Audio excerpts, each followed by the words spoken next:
There we are. Okay.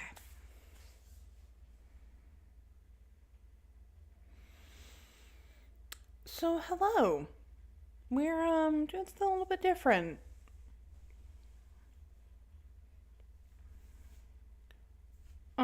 So for any of you who don't know,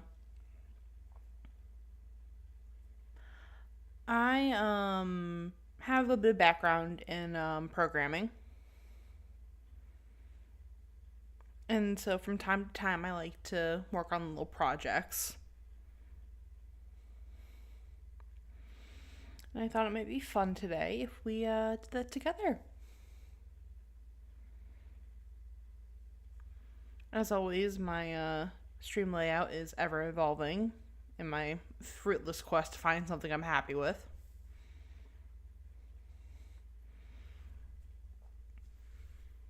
But yeah, so let's switch over.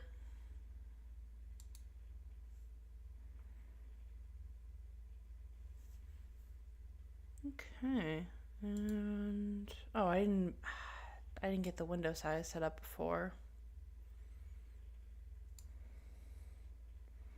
Sorry, I just gotta mess with something real quick. There we go.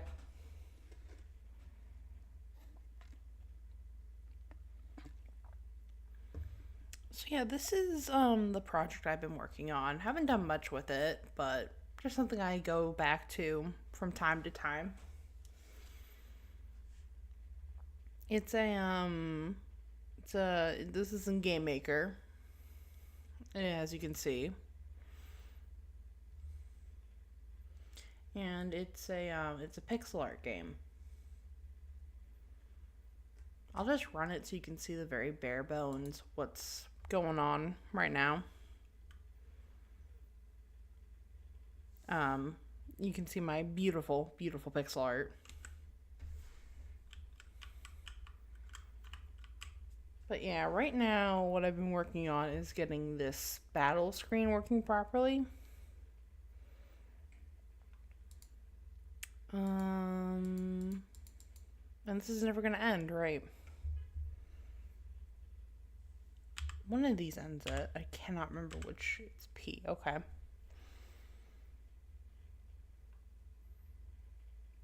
Actually, I want to see what happens because I didn't actually know what. This should. Curious.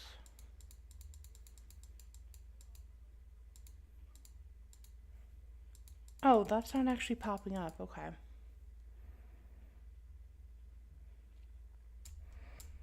I'm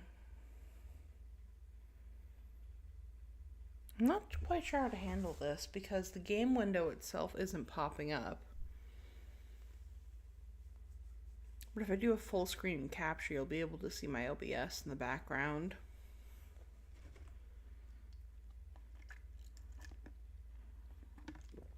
One second while I mess with this.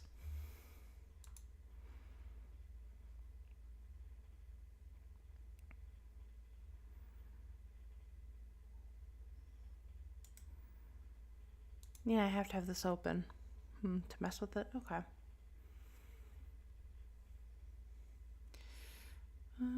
So you get to see me messing with this right now. Let's see, it should be this one. If we change it to... Actually, I could just do that, yeah. Just do a display capture.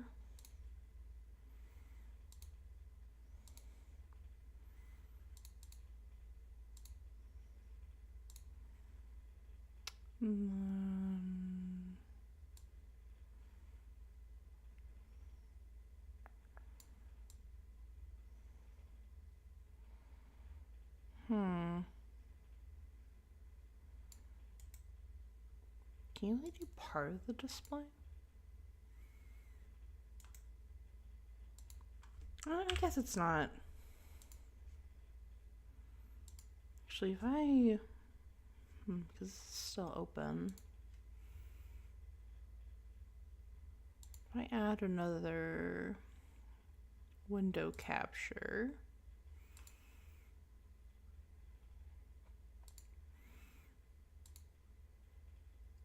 No.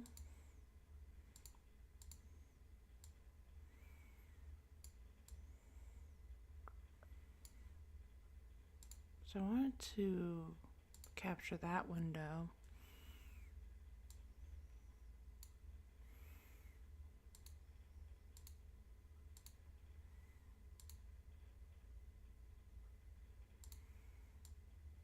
Nope. Why don't I have that locked?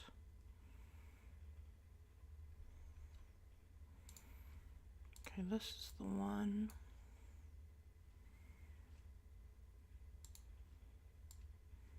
Interesting. So if I open this and run this again, what does that look like?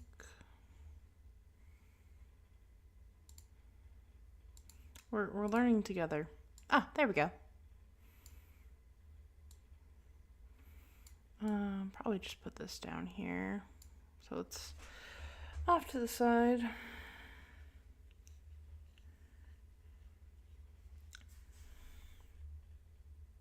Okay, there we go. Then if I close out of it, it disappears. If I run it, reappears. Perfect.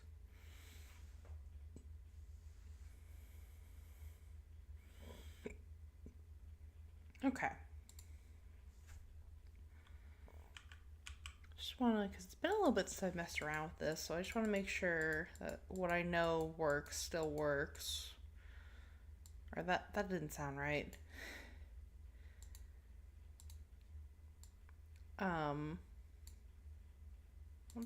What I know works still works. That what I changed before stream didn't break anything. That's the words.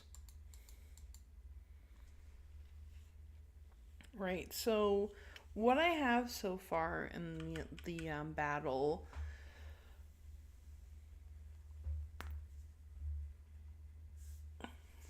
is that players able to take their turn, they're able to attack.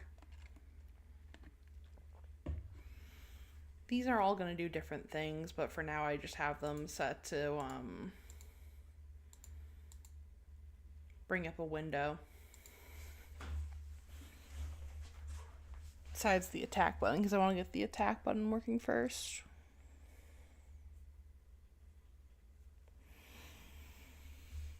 What I wanted to do now was make it so the enemies can attack. I did have some code here that tried to do a turn system that was based on the enemy's speed. But it had this one bug where as soon as an enemy died, any enemies that were after it, any enemies that came after it in the listing wouldn't be re-added to the speed check. Because I guess we should explain how I have this kind of set up.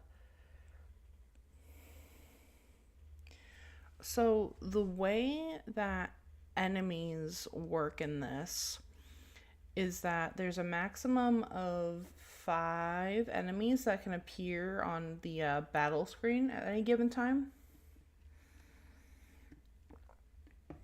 And each one of the spots that the enemy can appear are numbered 4 to 9. So like this is a layout of 3 enemies. So this is 4, 5, 6. Wait, 4 to 9.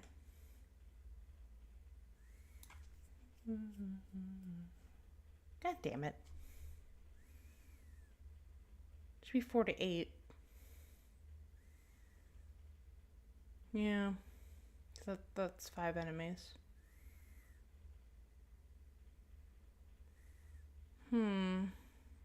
Wait a minute. Is that why this was breaking?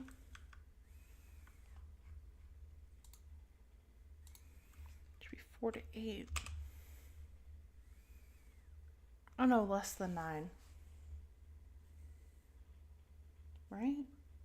Because that would make it go 8 times. Yeah.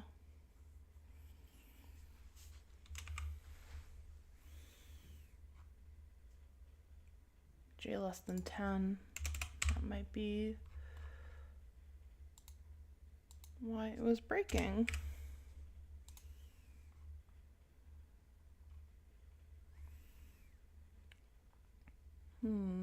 Let's try that, see if that fixes it. I doubt it is, but I want to check everything to make sure.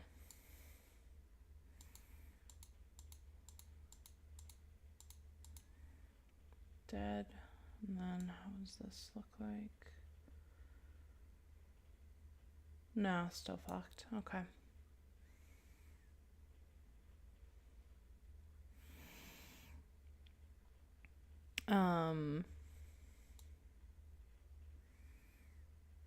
Yeah. Let's close out of this.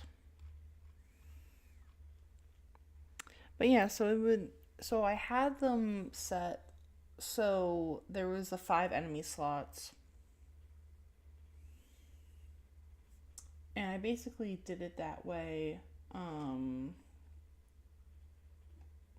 for a reason that I'm trying to remember. There was a reason behind my madness.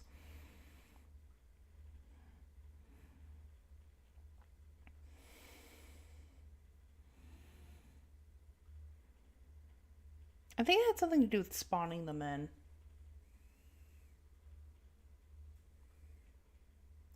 Basically, well,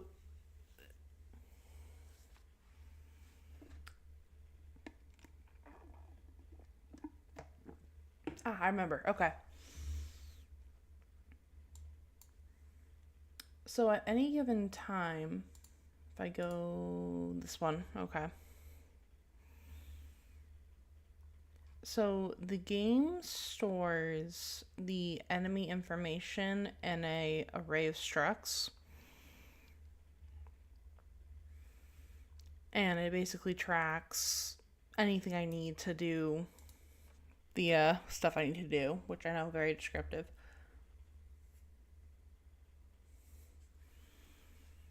And this information gets updated. That's not the right one. Yeah. So all this information gets updated when the enemy gets created based on the individual enemy it is.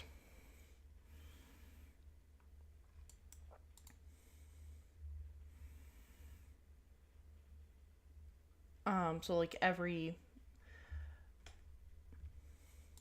enemy will have this sort of update thing in it. Like, I swear to God, I have a formal education in this. I don't remember a lot of the words because it's been a while.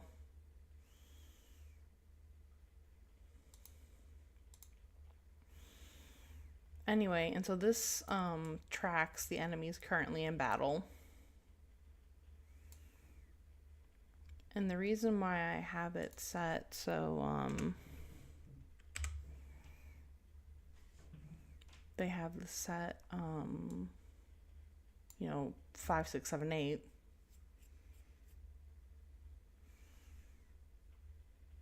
Oh, that's why it was 5 to 9. I knew one of these had to be wrong.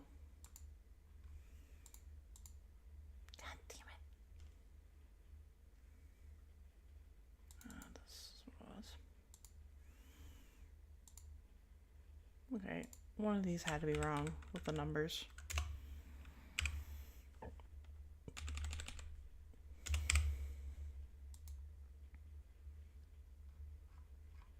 It just having them so they have the spots in 0 to 4 makes it easier to be able to update these because whenever they get put in here, you know, it automatically gets the position of 0. And so then I can treat this as just like, oh, okay, if I need to reference something about this specific enemy, just get this array position 0 struct, whatever attribute I need to get from the struct.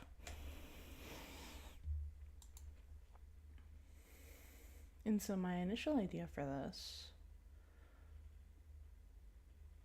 turn this one, because I needed to account for the fact that speeds could change, because the speed is a attribute of the object, and it just determines, you know, who's going to go first and all that. And so my idea was make another array of structs and have it hold all enemies and party members in the battle. This just updates with the enemies, or this is the party. This is the enemies.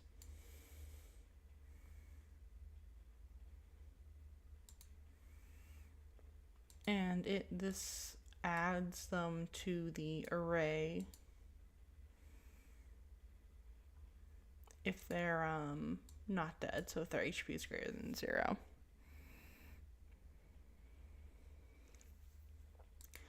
And also as long as they're actually a part of the party or enemy spawn in, because anything that isn't currently spawned has its attributes all set to 0 or blank. Just so that way I can make checks like this. And then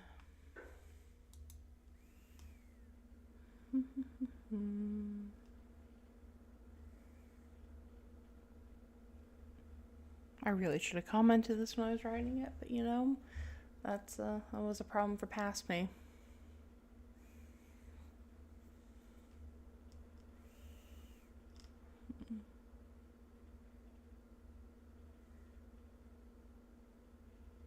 Yeah, this gets the length of the array, which I don't know why I'm doing, quite honestly, when I can just get array length. Oh, no, this gets the number of items in the array. That's what it does. And then this gets the fastest item in the array.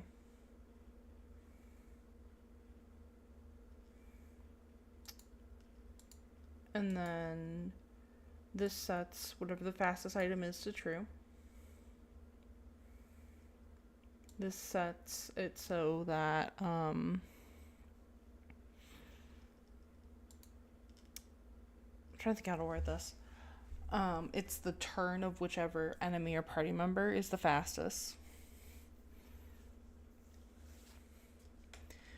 This ups the count, which basically counts to make sure that every enemy and ally gets to make a turn before the we go back to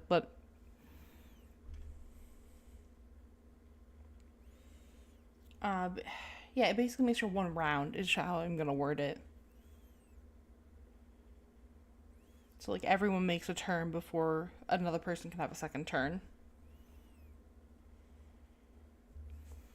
And then this is basically what says, okay, set everything back to 0, which should reset this and repeat the process. And it kind of works. Because the first time this goes around, everything works perfectly. Because if you look at the terminal down here, everything gets set properly. Like, this is the player.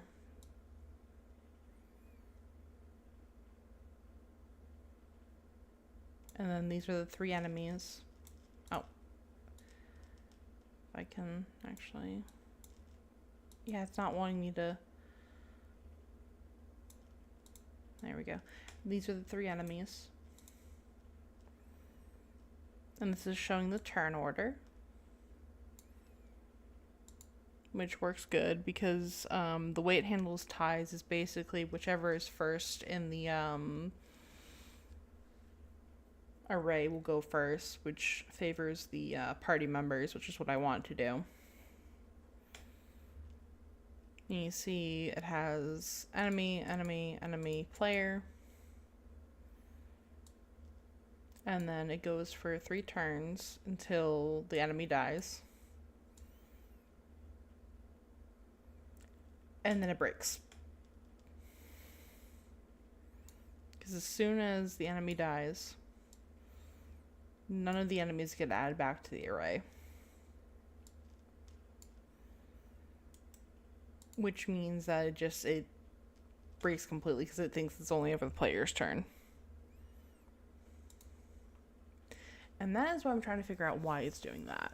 Because I'm not quite sure why.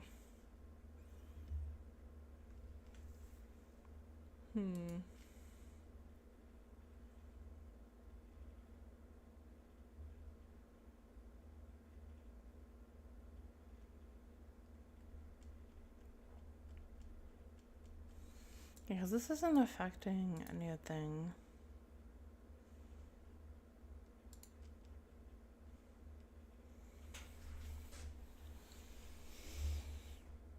Because I don't check for exists, I don't think, anywhere. No.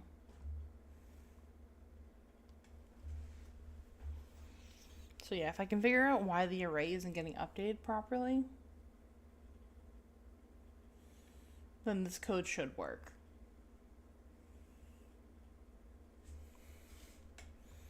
Yeah, it's kind of frustrating because I'm like right there. Because I think it has something to do with however this works. It's just kind of simple because it's just a for loop.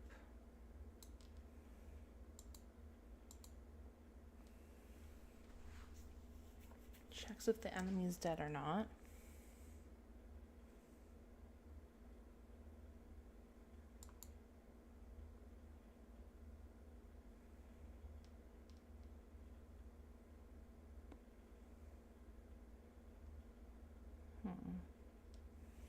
Sets the speed to speed, position to 1.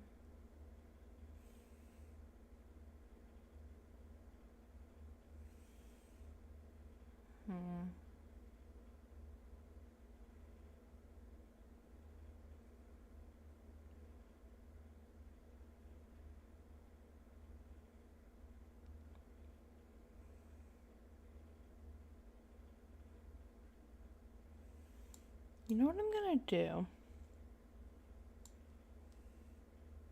I'm gonna just set this to true. And I'm gonna run this, and I wanna see if it's a problem with the condition being wonky. Because that might be it.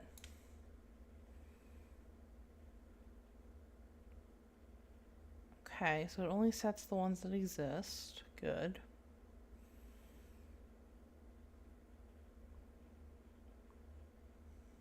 Actually, wait a minute. Because this is printing out...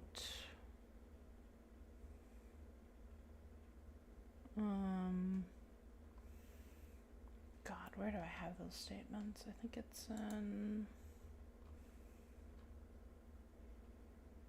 I can close out of this for now. This is...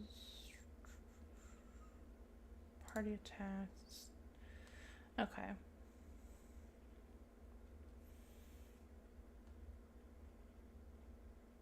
nothing printed here. Whenever enemy attack, it's called.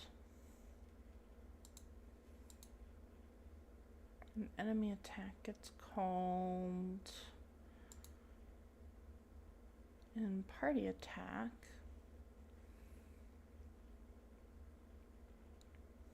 If the turn counter is greater than 5,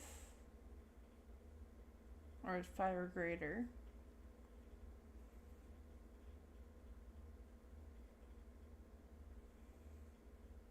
Okay.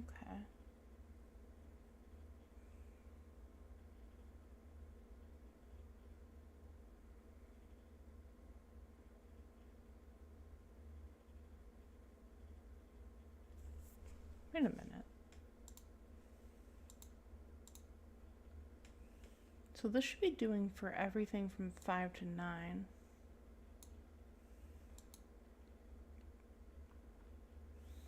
So all of these should be full.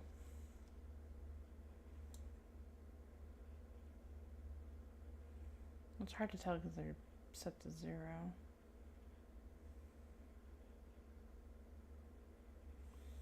Five, 6, 6, 1.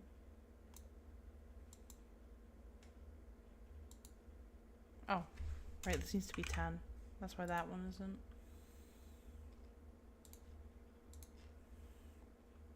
Right, I think this needs to be 10 as well.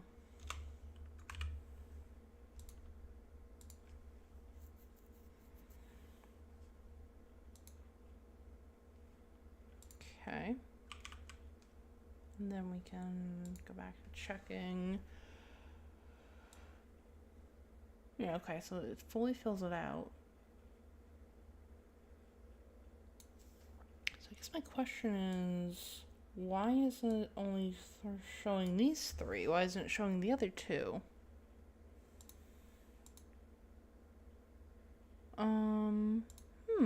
Interesting. Because this, it should show.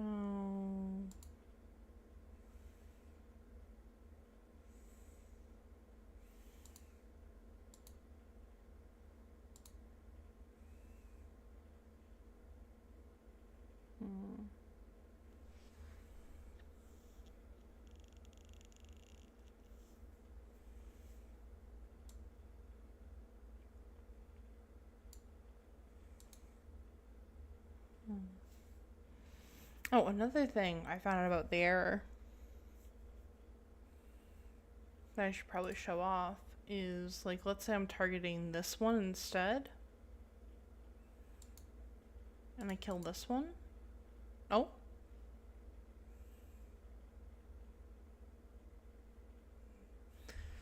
Error in action number 1 of mouse event for left release an object move menu.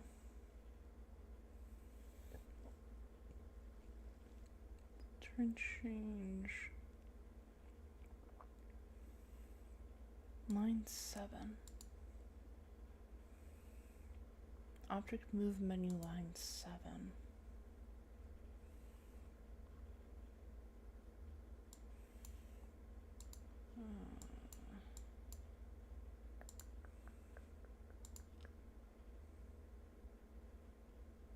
What am I doing on object move menu line 7?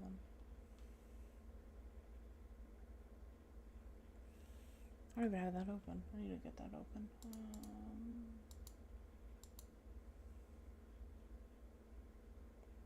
God, where the hell is that? Battle entities? Yeah. Okay, what's going on here? Function party attack takes no more than 0 arguments, but 1 is provided. Did I do something to fuck with this? No, this does take an argument. Why is it saying it doesn't take an argument?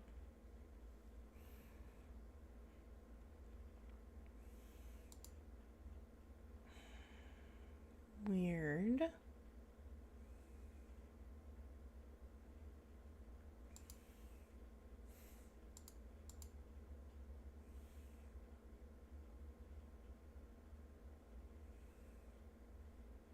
Did I accidentally mess with the name of something?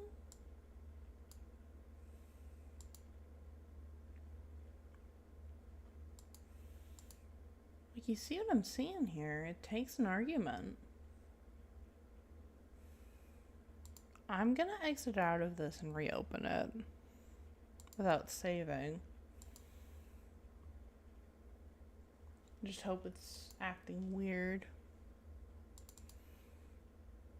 Because if not, I'm gonna be very curious as to what fucked with that.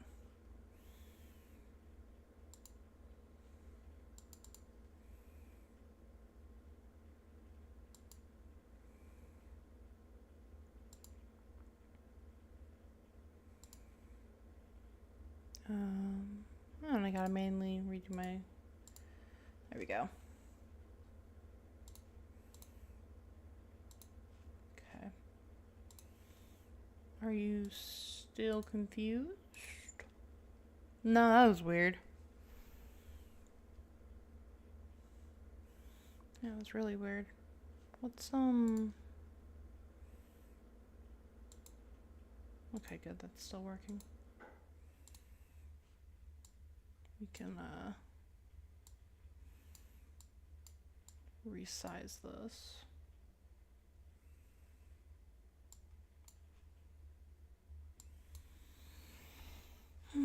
One of these days I'm gonna crack and finally get a second monitor. Today ain't that day. Okay, yeah, it was just being weird. No, was it? Okay, that's really weird. Why is it doing that?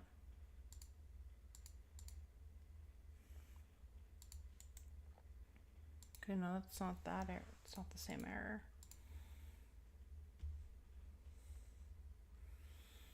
Okay, what's the error say?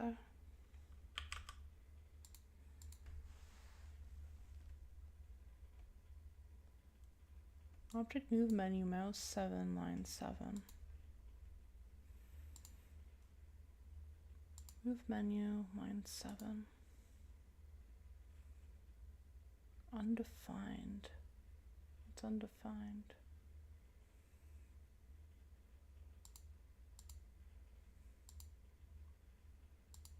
Why is it saying it's undefined?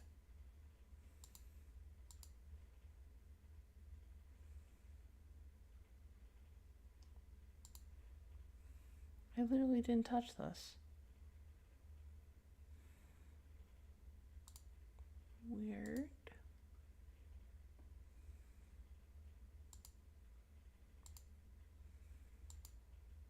I don't know why it doesn't like this. Because it was running fine before. You saw it was running fine. Is my memory fucked up or something? No, I got plenty of memory. Where else is it giving me problems? Turn change line 102. Party tack line 10. 102. Random. Party attack line 10. So, okay. What does it not like about this? Is it just an index out of range error that's presenting weird?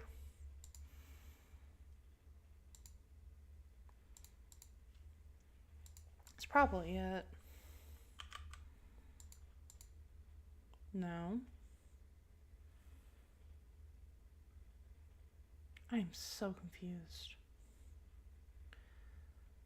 Variable move menu move R not set before reading it.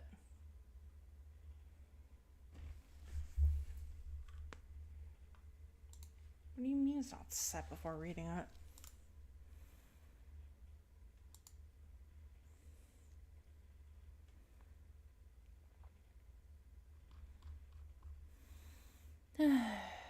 You know what? I'm just gonna scrap all this. It's not worth the trouble. come up with something different. Let's see if that fixes the problem. Yeah. Okay. So I'm of two minds. One of them is to try to figure out how to do the variable speed stuff. And the other is just to have it so there's a set turn order. Like, I want to be able to do the variable speed because I got really close to figuring it out.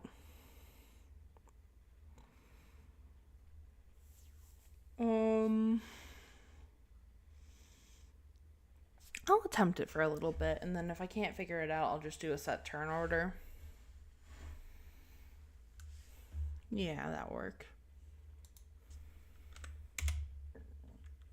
Okay, so if we're going to do a variable speed,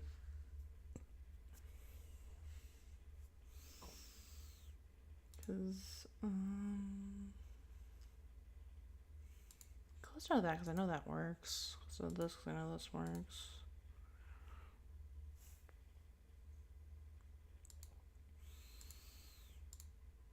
So where's game start? Here it is. So the whole idea is that there will be the reason why I want to do variable speed and why this is I'm going through all this effort is because I want to add moves to the game that can change your speed or effects to the game that can change your speed. So that's why I want it so after every turn or after every character makes their turn, it checks the speed. At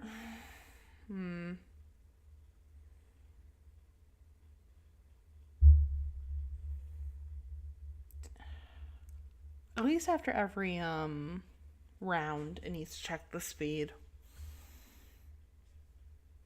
for, you know, speed up, speed down stuff.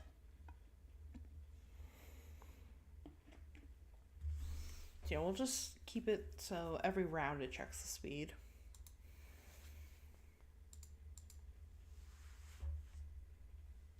And it has access to that information from the enemy stats and the player stats.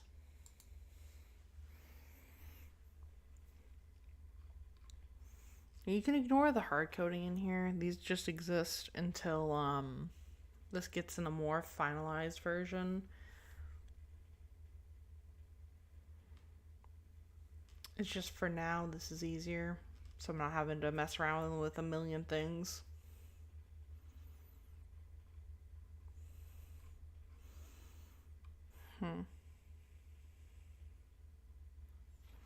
So the information it's going to need to get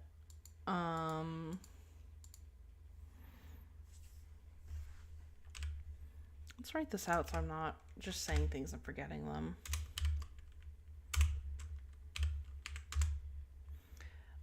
It needs the speed.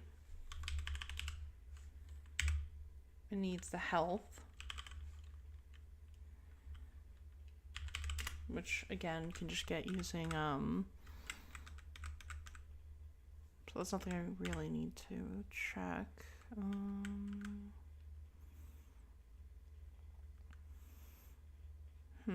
Okay.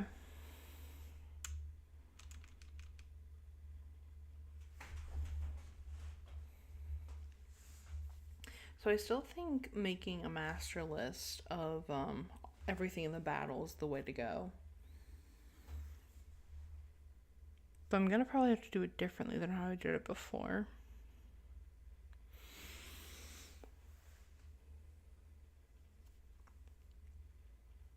Because before I just had a set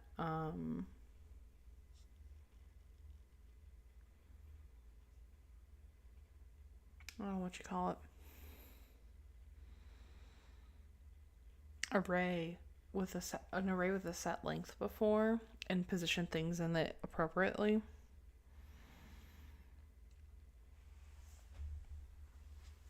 I guess that could work, I guess.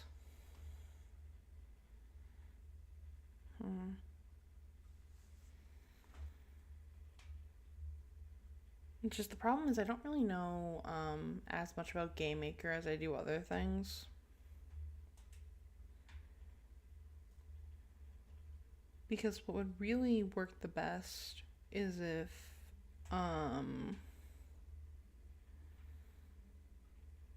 I could take the entities, sort them by speed, put them in some sort of data structure,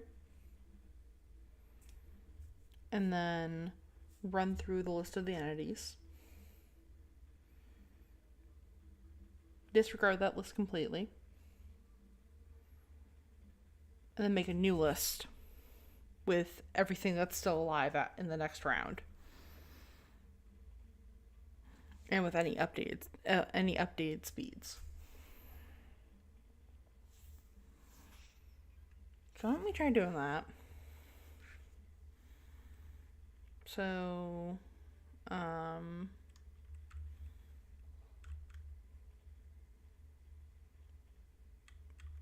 I need to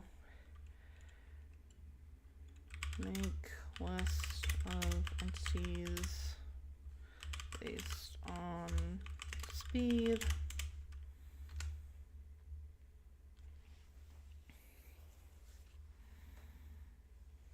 Run through list.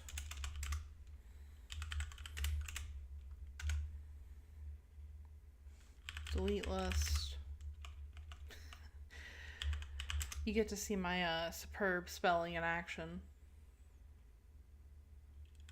Delete list. Remake list. Repeat until battle over.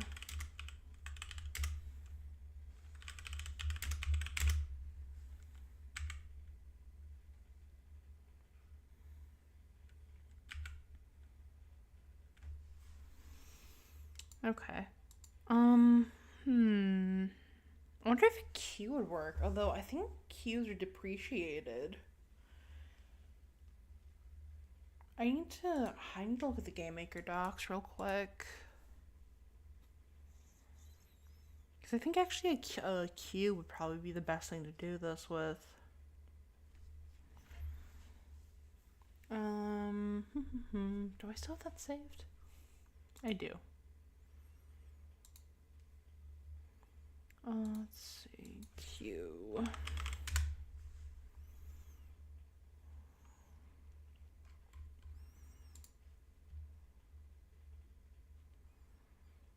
Not DSQ, I want just a Q.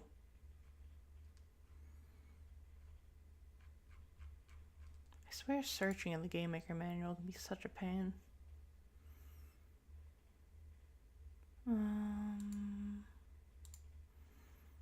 Let's see, I need data structures, not structs.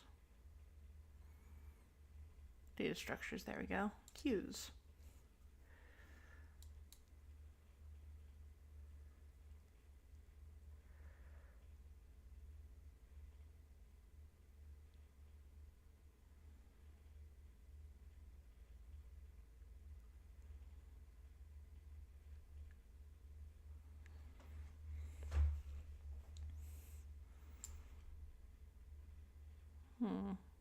Yeah, I think a Q would work. Yeah, because I could put it all in a queue, and then when it gets to the end, destroy it. And then remake the queue. Okay. Give me 1 second to read on queues, because it has been forever since I've had to use one. Because I remember, because I took an object-oriented programming class in college. We messed around with them in there, but I think that was that C++? It was either C++ or Java we used. I can't remember which. No, it's been so long since I've been in college.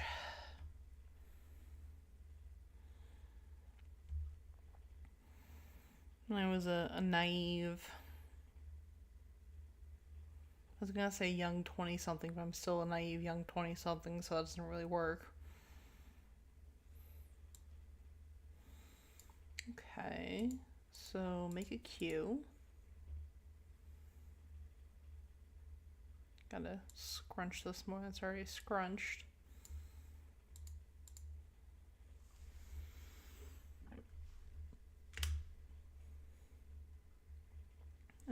Turn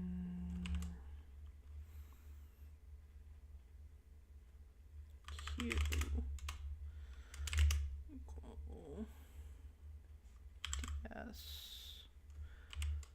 queue create queue create.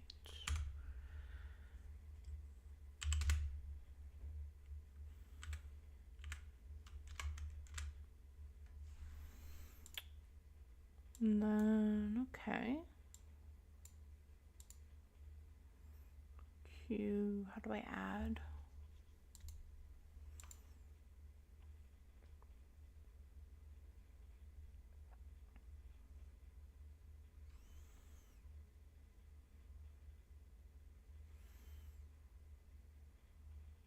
Okay. This gets the head. This will only read the first value of the queue. I'll dequeue the value and get stored future.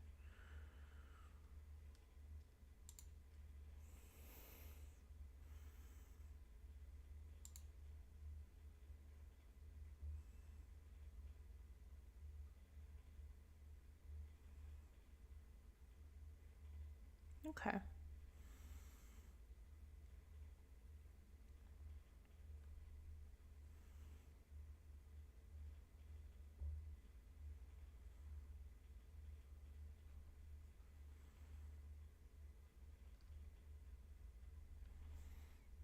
Okay, simple enough. So I want to go through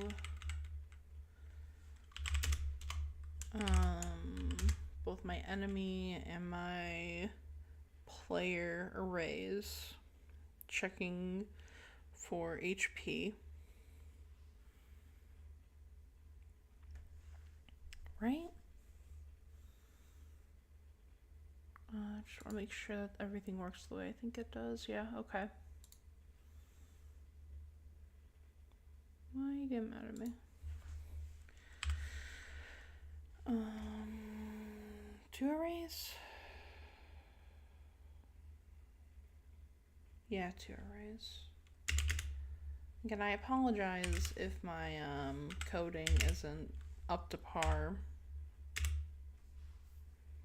It's only something I do as a hobby now, so it's been a few years since I've been in college. And all this GameMaker stuff is stuff I'm learning just on my own, so less than 5 I plus plus.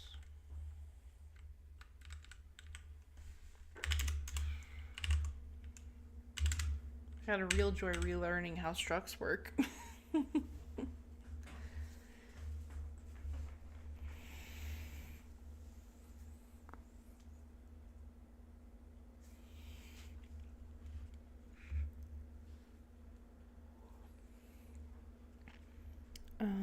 If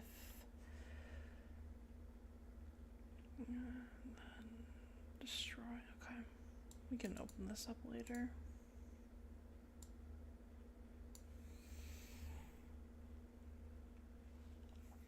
So it's what's it called? I want to check the party status. Yeah, status, not stats. Player, because player 0 to 4, yeah. player dot, or no, player, what the fuck is this called? Oh, global, duh. That's why it's not coming up. Global dot player. No suggestions, eh? No, it's not player, it's party. Party status. That was not tab. Party status.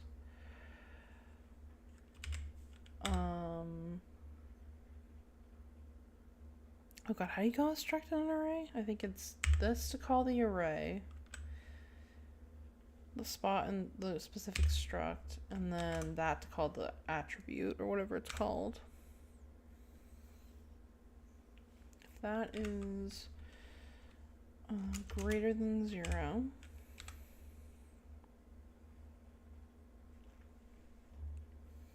then I want to, when we go back to the docs, how does enqueue work?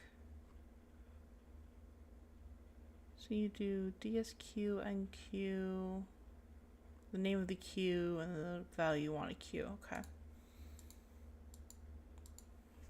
Ds enqueue,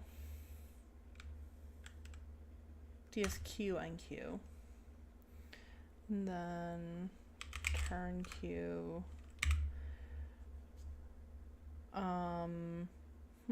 What am I queuing?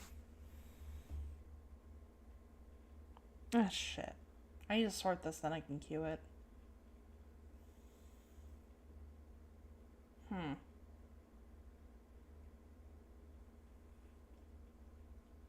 Because this would work great if it was if it was already sorted.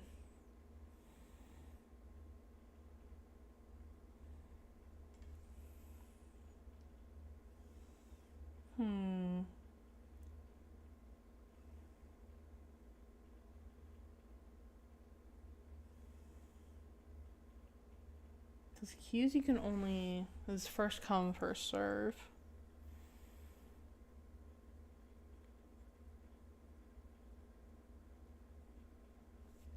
I need to, because you can add to the head or the tail, but you can't add to the middle.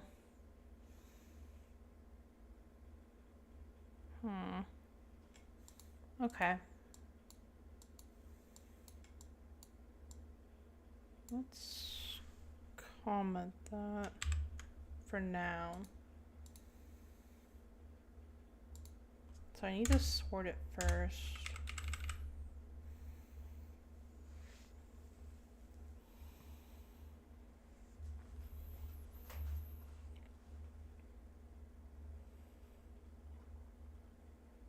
Well, if I put it in an array, it'd be easy to sort.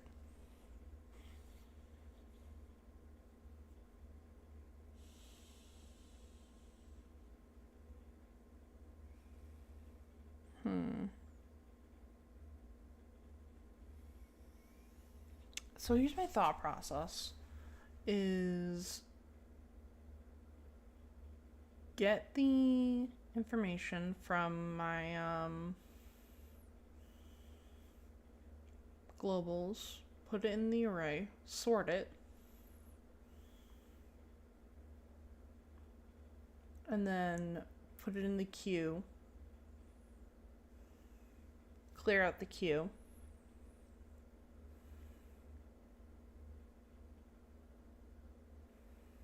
and then keep going.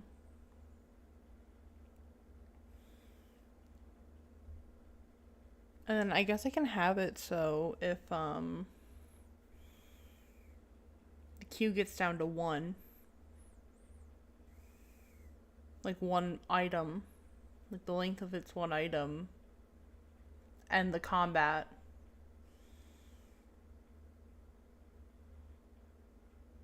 Because, like, I can't sort them if it's in a queue. That's not going to work.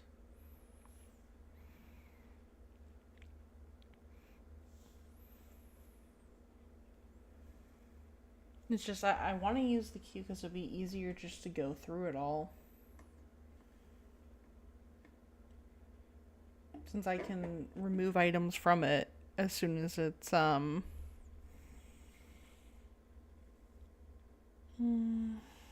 guess I could I guess I could just use an array and just destroy the array. Because I know arrays have automatic garbage collection in GameMaker. Can you manually destroy them? You have to be able to.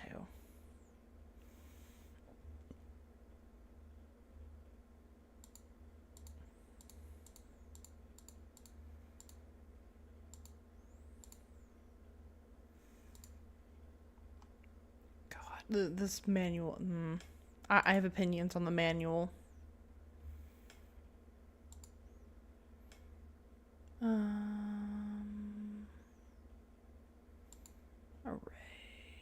Just delete? No. Yeah, I think it's better if we just do the array queue. Again, it might not be the best, like, sort of option for it, but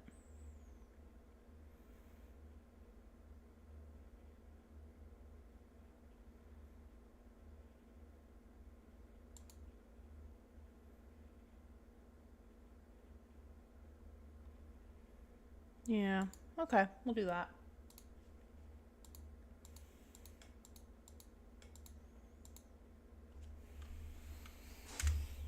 Okay, so we want an array.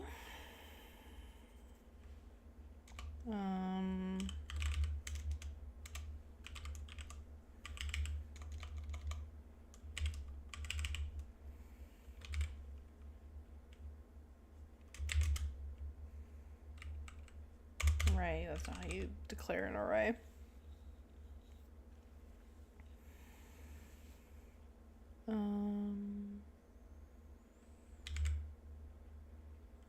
Just make blank array. I hate how it does it like the indents.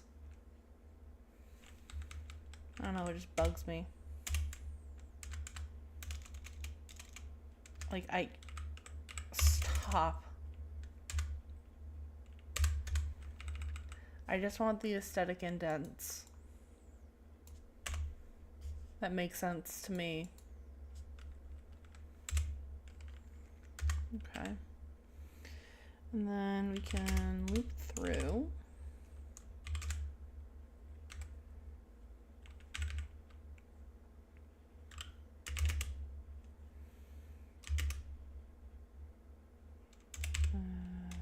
Less than 5.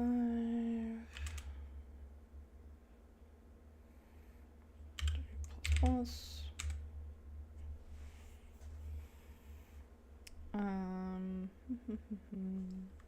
If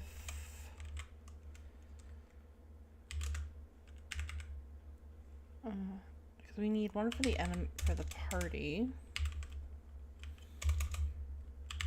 Global dot party status equals or party status dot HP.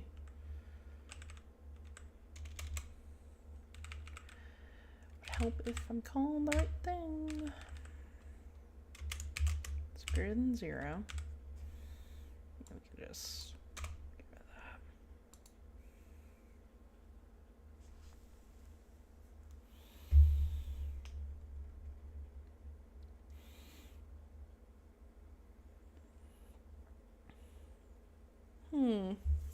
Can I should be able to do it and sort it at the same time. So check if it's actually alive. And then check its speed.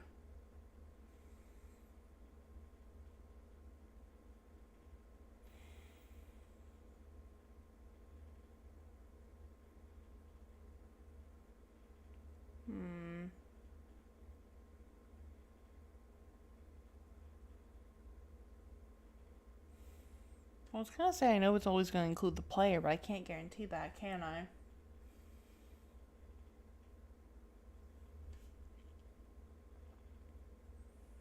So there's no like one thing guaranteed. Yeah, I guess there's always going to be at least one enemy. The enemy in the first, there's always at least going to be an enemy in the first slot, so.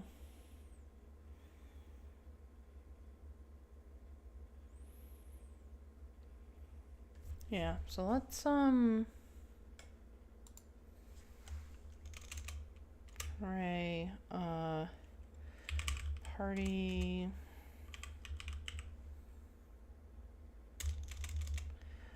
One of these days, my memory will become better. Party status. How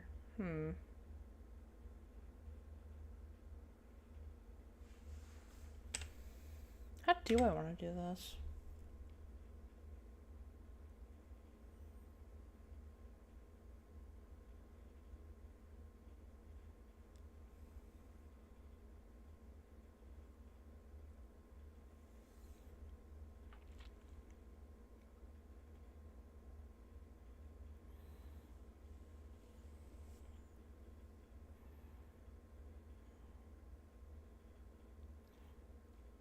I guess get the speed and the position.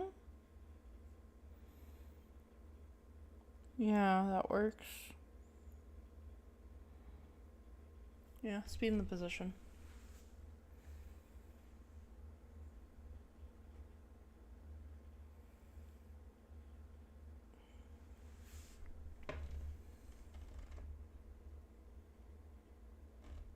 No, I don't need to get the speed, I just need the position.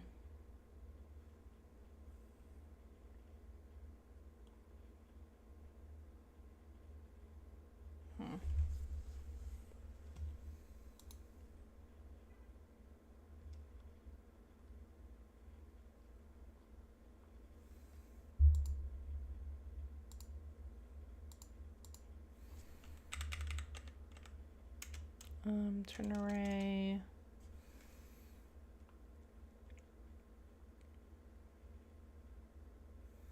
1? Or no, 5. 5. And then, yeah, just add J.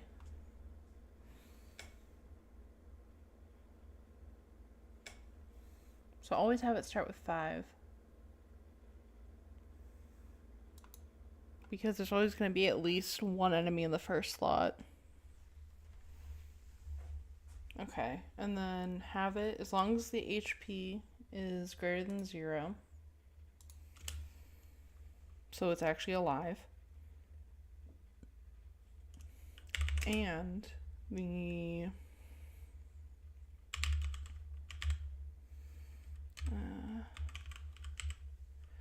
I'm not gonna know if it's an enemy or a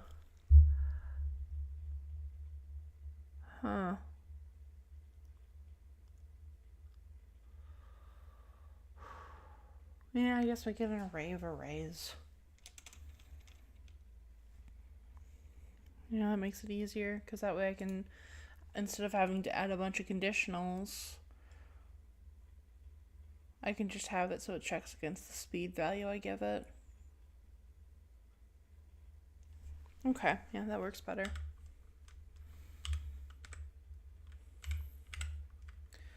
And then enemy or global dot enemy status 5 dot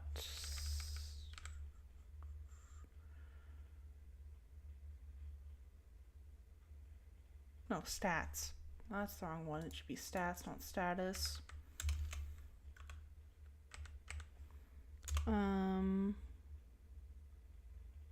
No, that should still be 5 HP.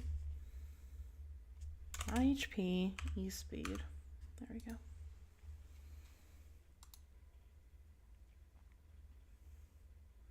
Yeah, because I need to check status if I want to check how much current HP there is. If I want to check the speed stat, I need to check stats. Okay.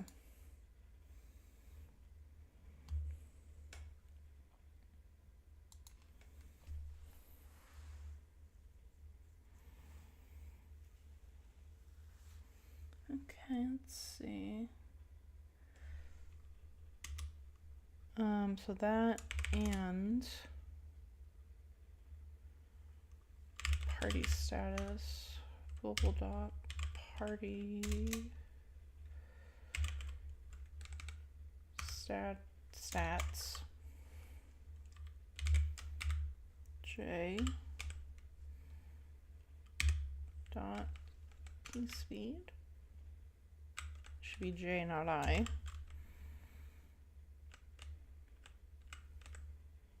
Is greater than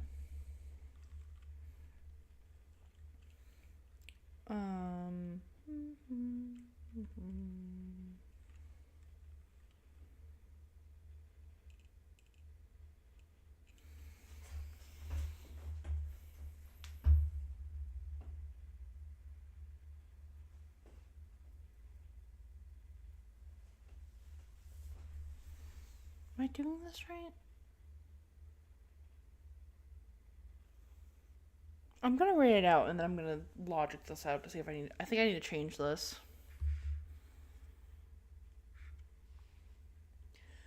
Party status .p speed. Turn R.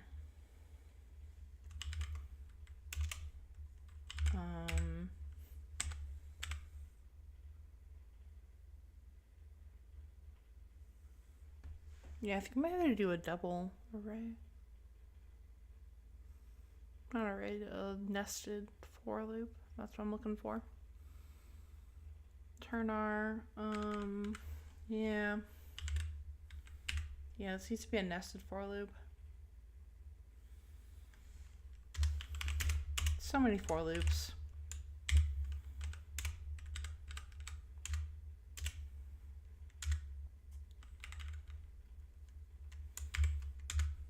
People who actually know what they're doing weep at the amount of for loops.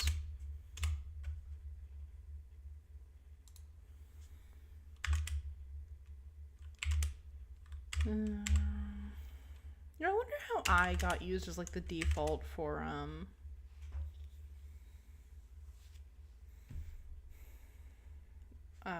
for loops. Like if you need a for loop variable, why is it always I? Because that's always what my professors use and stuff. Turn R dot length. How do you get the length? What's it called?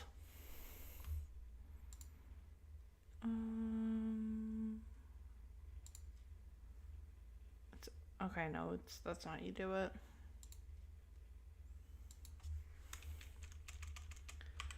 Array length. Turn R. There we go.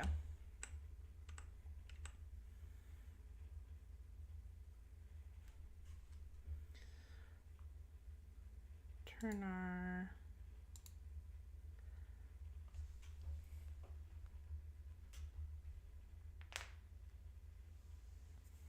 Do I need a nested? Oh shoot, I might have not had to do that.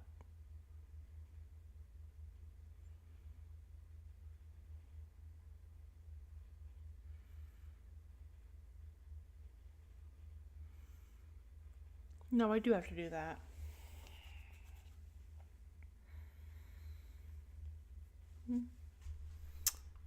Boy, the bots. Of course. There we go. Because what I want to do, what I'm trying to do is test it against every item already in the array.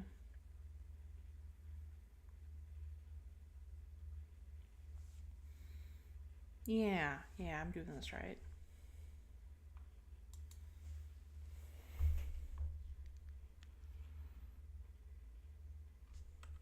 So I don't need to make that double, but I do need to make this a double.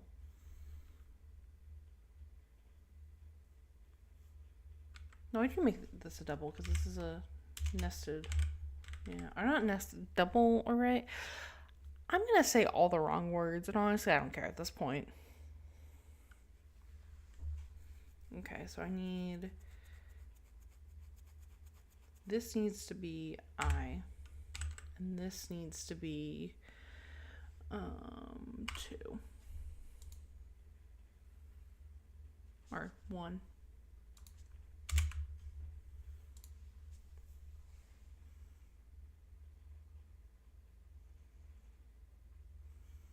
Right, because that will loop through. Because this outside array is traversing through this array, or one of these arrays. Yeah, one of these arrays. One of these 5 length arrays or 4 length arrays. And then this loop goes through everything already in the array.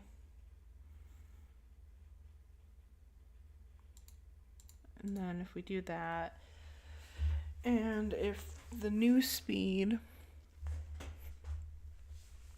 is greater than the speed we find,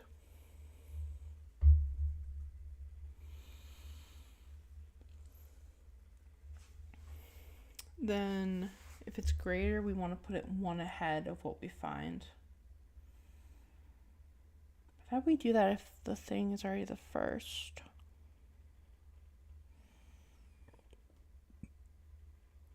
Is there a swap? Oh, I think there's a push. Yeah, I think there's a push.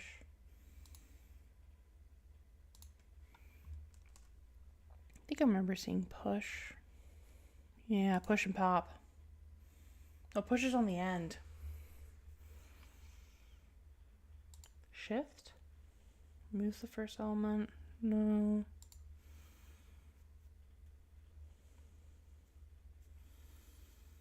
There has to be a way to do it so it puts in the first and puts everything back.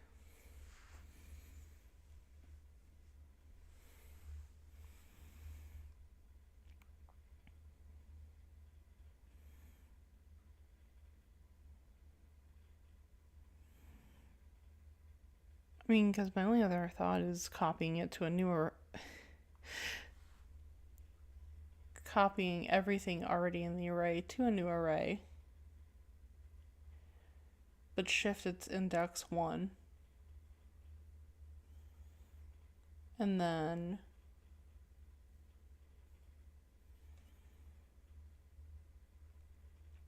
I mean, I guess you wouldn't need another array, would you?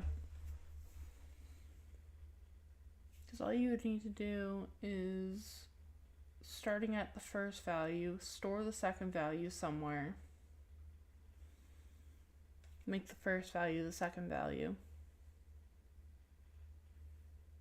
Then store the third value in another variable. Make the second value the third value. Then you can take the fourth value, store it back in that first temporary. Make the third there. So you just need 2 variables.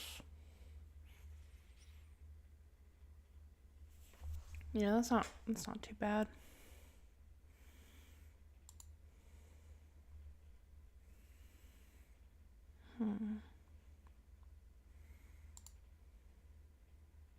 Ah, shift. There we go. I knew there had to be something.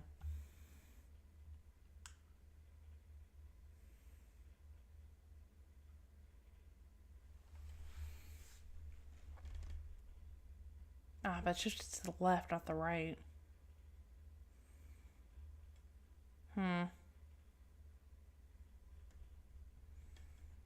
Okay, well, that's annoying, but nothing we can't do.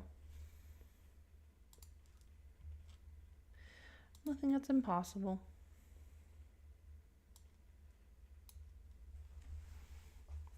Honestly, I probably had to do it for a coding assignment before. You know, I can guarantee I've had to do this exact code for a coding assignment before. Okay, so let's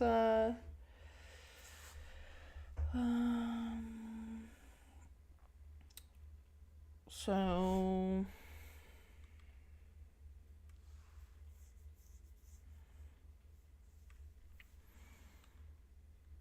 yeah. Temp.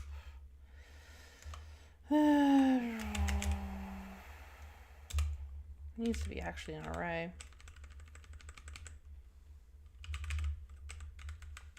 It's 1.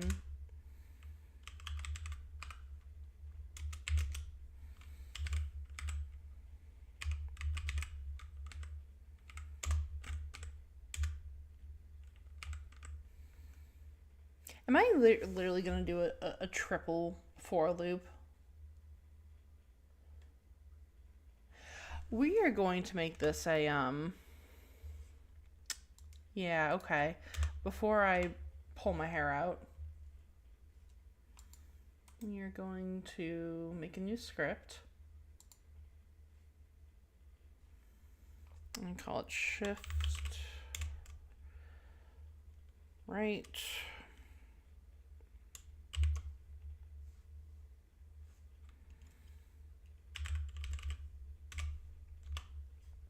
Call it shift right. And then it's going to take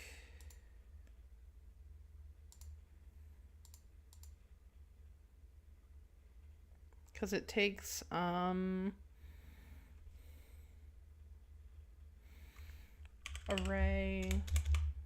I'm just going to take an array. So we need to make 2 temp variables. Temp1, which are both going to be arrays of their own, with 2 values. Temp2.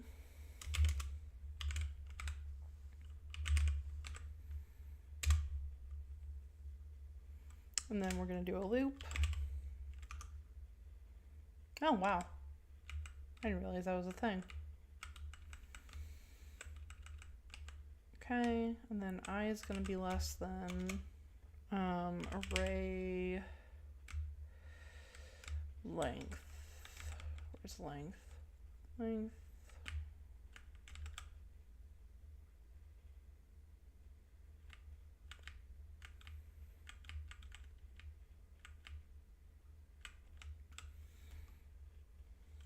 I thought it was called array length.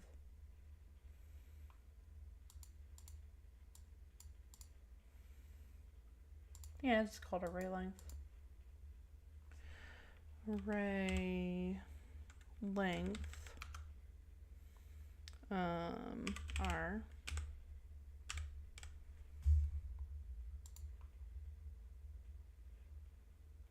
Does array length return the number of entries?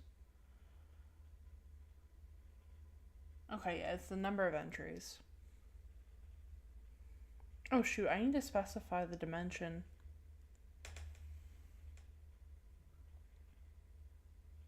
How do I need to actually look at that. I didn't realize I had to specify the dimension.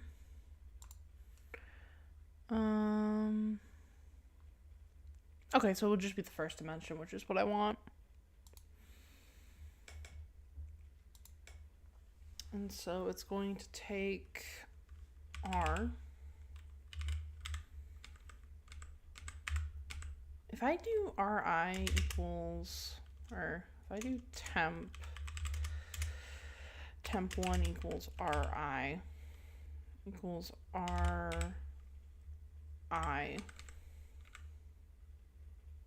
does that work?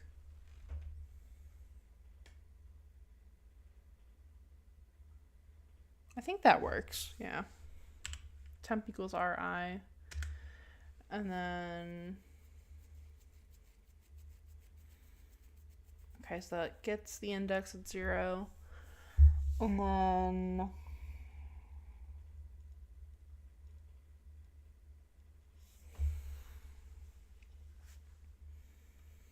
temp2 equals ri plus 1.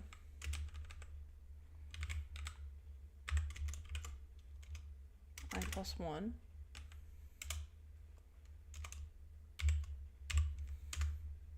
That's not a bracket. And then r I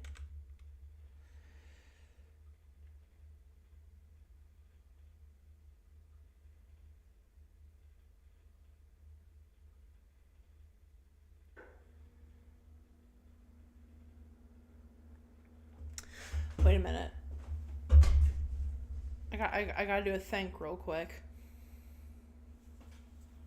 Where's my notebook? The hell's my notebook? Oh, I put it on the couch.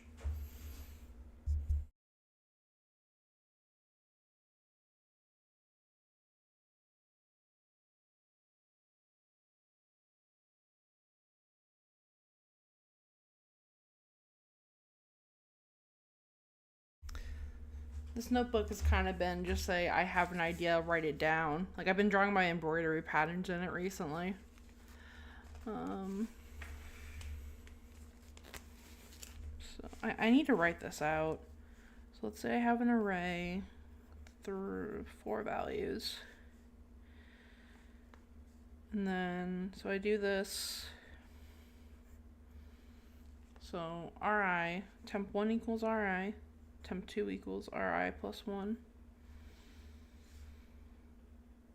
And then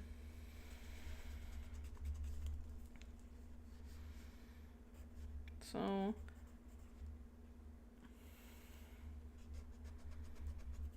temp1 equals 1, temp2 equals 2. And then I set Ri, so this equal to Ri equals temp1, so 1. Yeah, that doesn't work.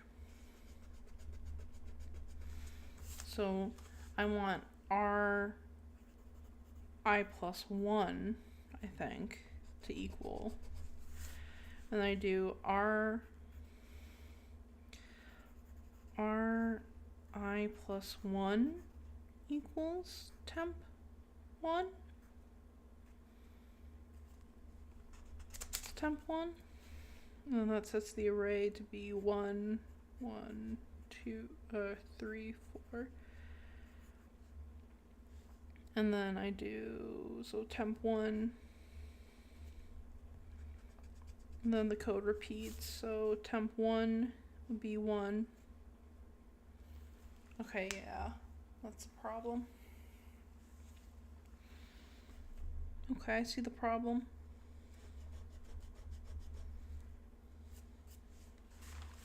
Because then if that repeated, if I set temp1, it'd be 1, 1, 3, 4.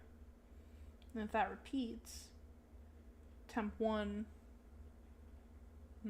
okay. Again, I know how to do this, it's just remembering how to do this. Temp1 equals 1, temp2 equals 3, we lose temp2.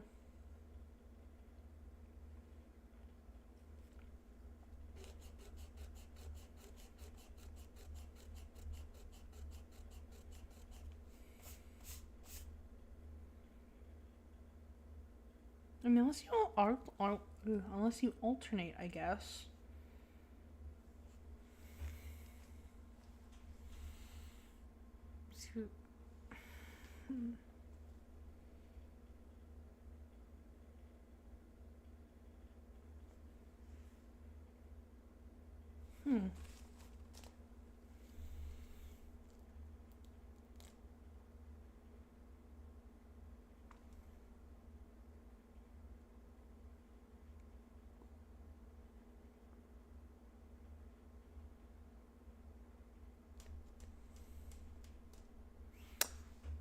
Then you have temp2 temp 1 equal temp 2. So temp 1 equal 2, temp 2 equal 2.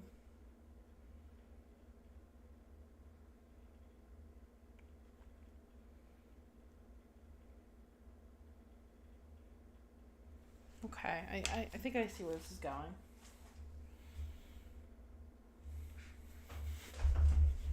R1, Ri plus 1. What's the problem? Equal temp 1. How about we get rid of the space?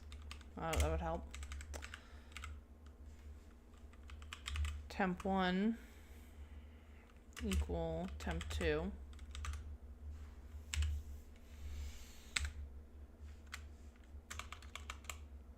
Equals temp 2.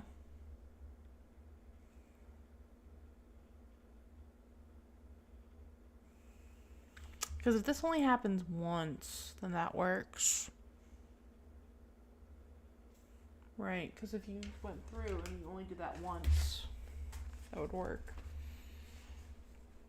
Temp 2 equals 2, temp 2 equals 2. Okay. 1, 1, 3. And then you go through. Okay, so I is 0.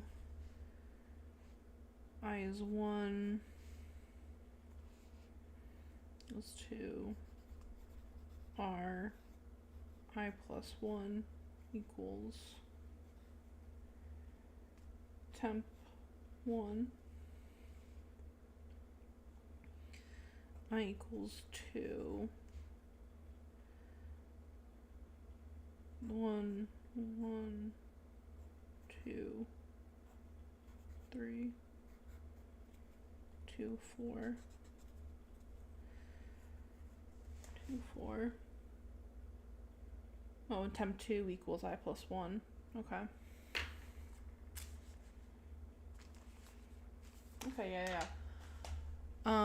So I guess just have this, so this only happens if I equals 0. Have it so this happens. Otherwise,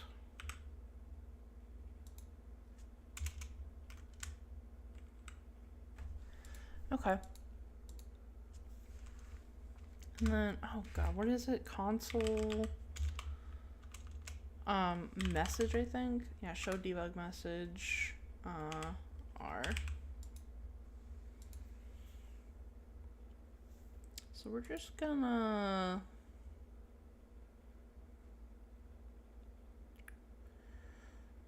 just for the sake of testing if that works.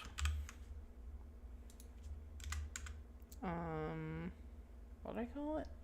Shift right. Shift right. 1,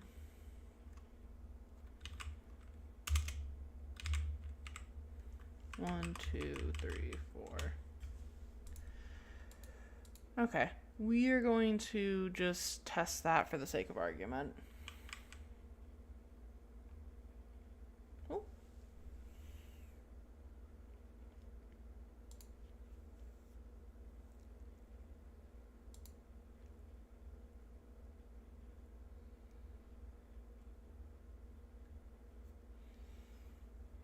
Like, I know if I look this up, I'm gonna get the code for it, but you know, I want to do it myself.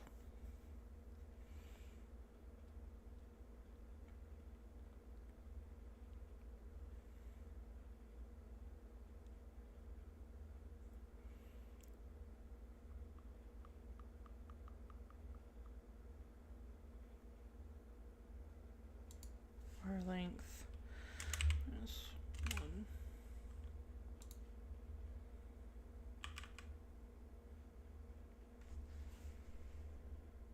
Oh, okay, that kind of worked. Yeah, except it deletes the last one.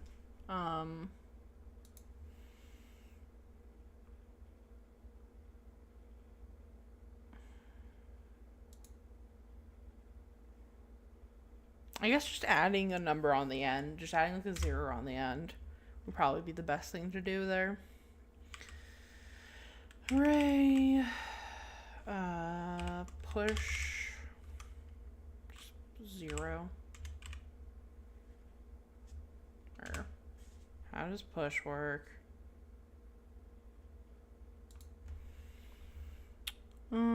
Push. Okay. R0.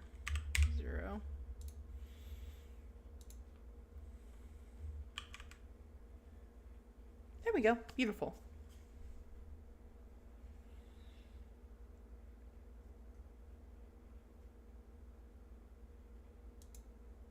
So that shifts everything over to the right. See, I know what I'm doing. If I sit down and think it through, I can do it.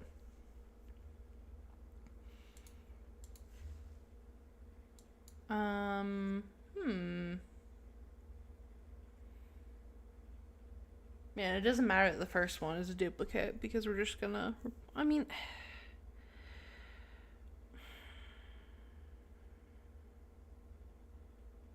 I don't think it matters that the first one's a duplicate of the first one. No, it doesn't matter that the first one's a duplicate because we're just gonna replace it anyways. Okay.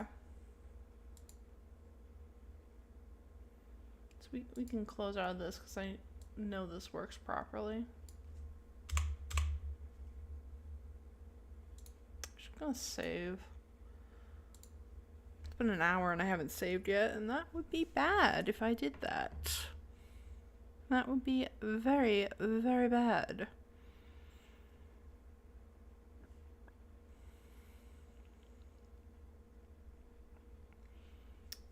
Yeah. So if the party, so if the incoming value is greater than the current value, then I want that to go first. So, shift right.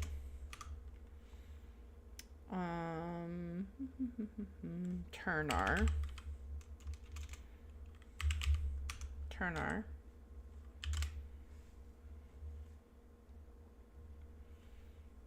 And then we want to add to the beginning of turn R, or wherever I is. Oh shit. I didn't do that the way I should have. Because I need to, just realized, because it's not always going to be the first thing, is it?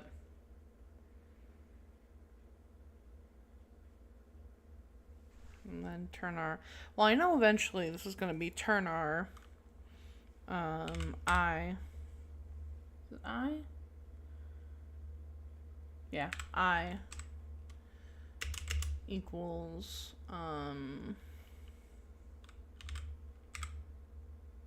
J global party stats.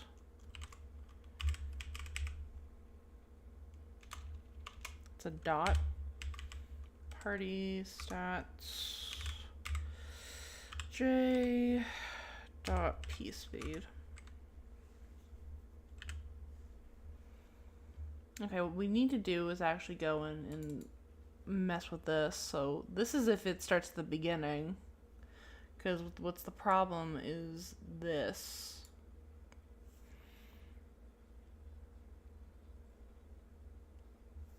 I don't know what I starts at, depends on where we are in the array. So I guess we can just get that from the function.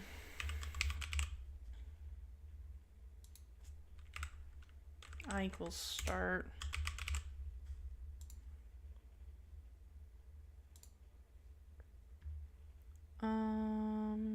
Shift right. Oh, that's easy. It should be I, wouldn't it?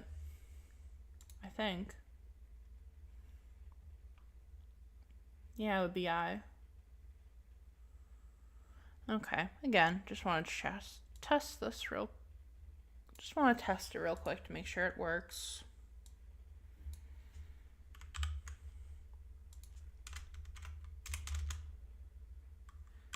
Shift right. You know, I'd rather be cautious with this kind of stuff. So 1, 2, 3, 4.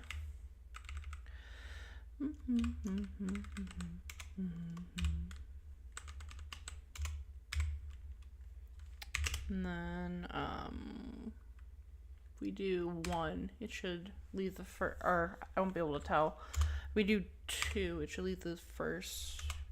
No, 1. Yeah, because if it starts at indice 1. Actually, this would be a good chance to check how this works. Okay. And then show message. Show debug message. Yeah. There we go.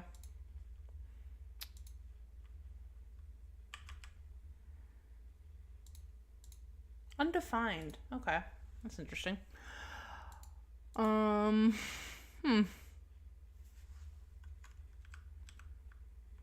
It didn't crash, so I'll take that.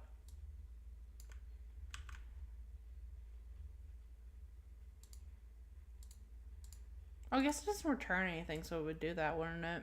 Yeah, it doesn't return anything, so it doesn't know what it wants from me.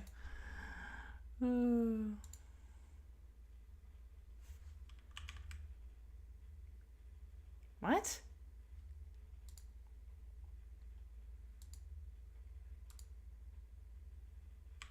Oh.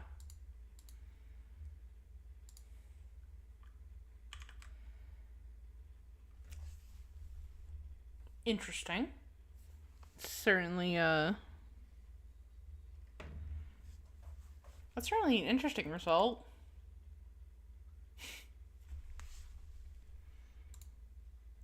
So, it's definitely an interesting result. I'll give it that.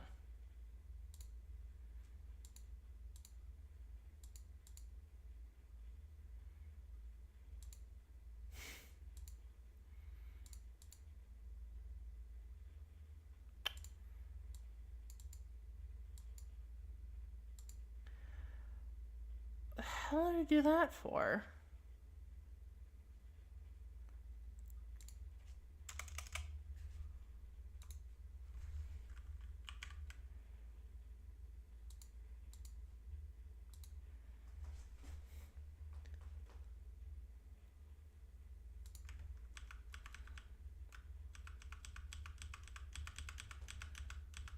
Well,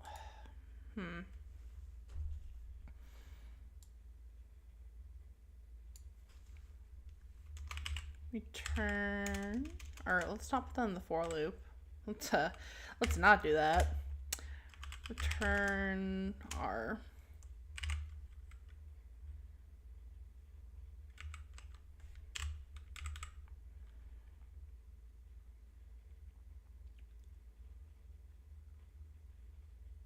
Can I do that?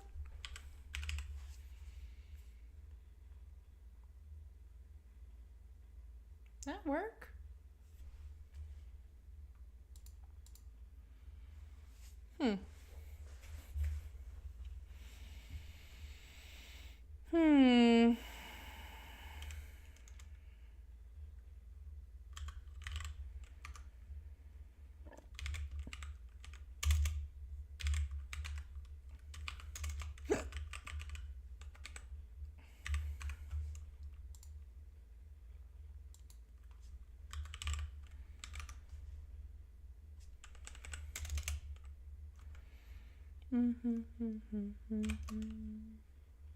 Yeah, sorry if I'm not talking much when I'm doing this.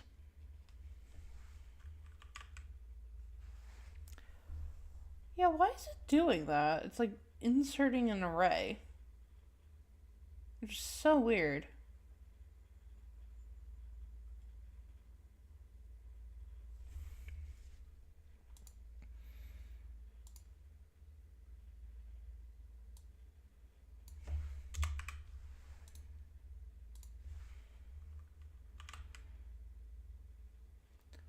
What?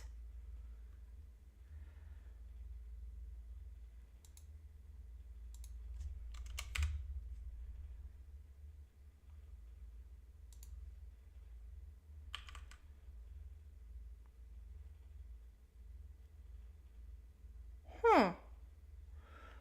Okay, so that's not... So, why is it... It's making a separate array? What's going on there?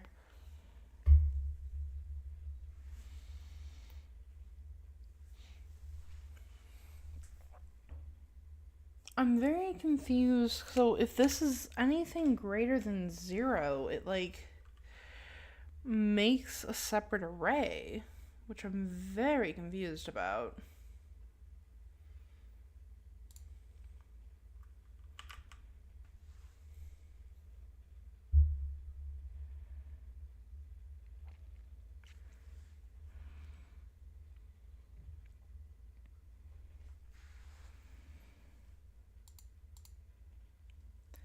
Yeah, it's making a separate array in the middle of it. Which I'm very trying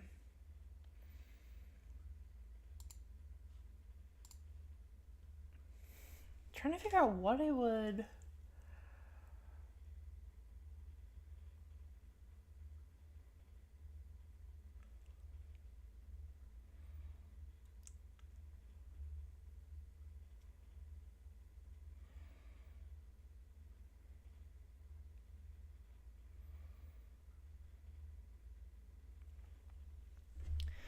Well, why don't we see what it does to an array of arrays? See how it handles that. Maybe that'll give me a hint as to what's going on.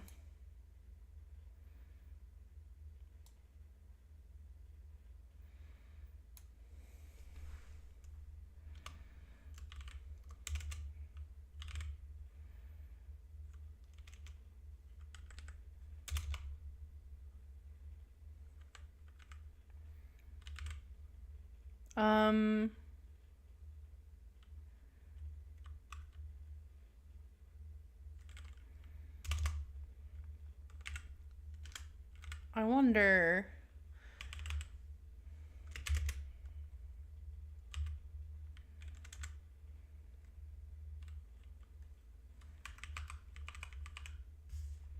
I do wonder if it is...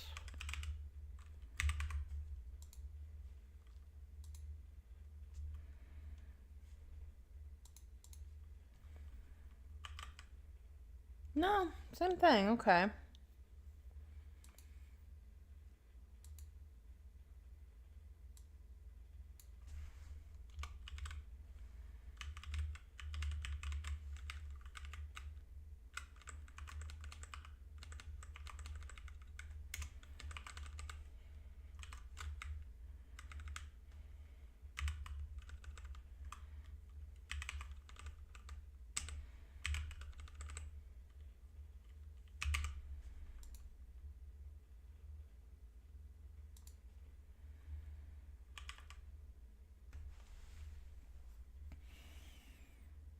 Yeah, it's inserting... So instead of doing what it's supposed to, it's inserting a 2D array in the middle of it whenever the it starts something besides 0. Oh! You don't know why it's doing that? Fucking this. This is why it's doing it.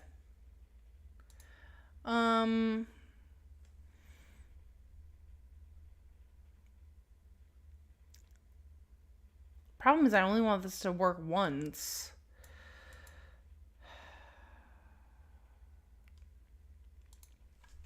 You know, this isn't the best solution, but...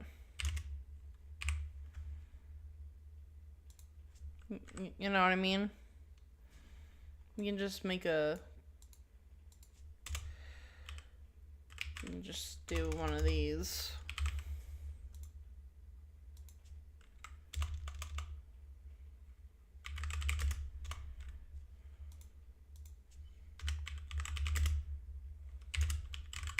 Not the most elegant solution, but, you know.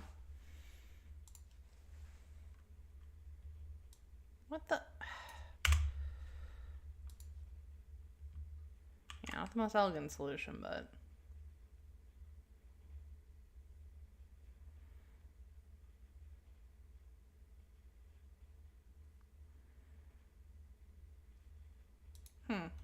This doesn't work. But I fixed it partially.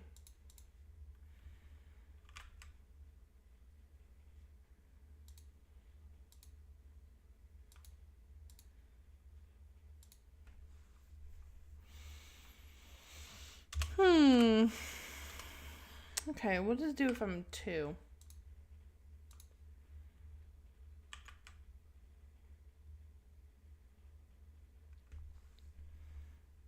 So instead of... So if it's 0, it works fine. If it's anything other than 0, it will double the indice. Whatever's at that indice.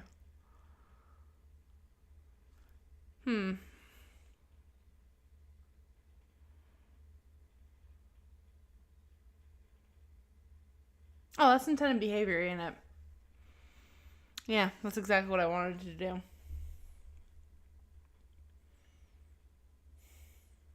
It's working exactly as intended. Yeah, it's working exactly how it's supposed to.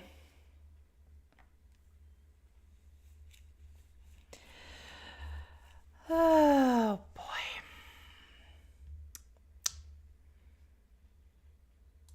I don't know why I thought that was broken. It's working exactly how it's supposed to. Because if I,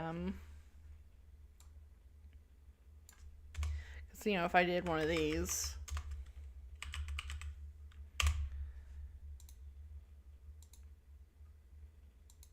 And then I did one of these...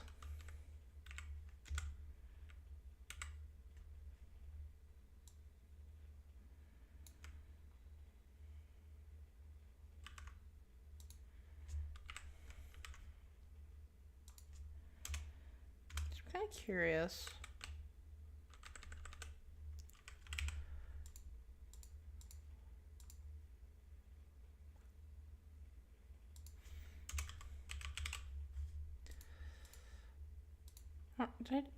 Yeah. Did I do this right? Yeah, okay. So if I was to, let's say, have R2 equal 3,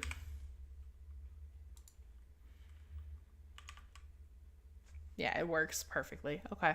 Yeah, okay.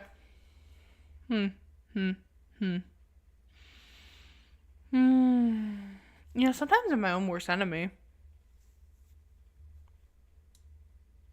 Sometimes I really am my own worst enemy.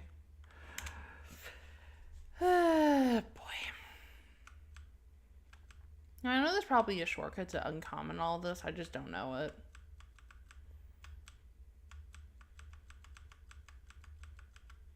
There we go. I think we're gonna comment this.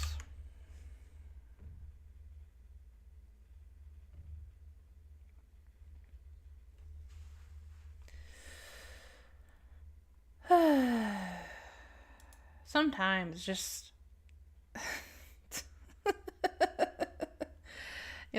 sometimes.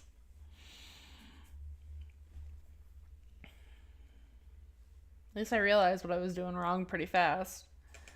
Okay. So that puts it ahead of it. Shift right, turn I, okay.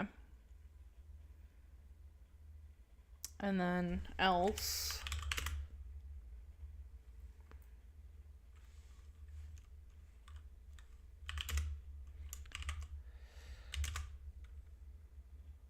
And then if only this is true.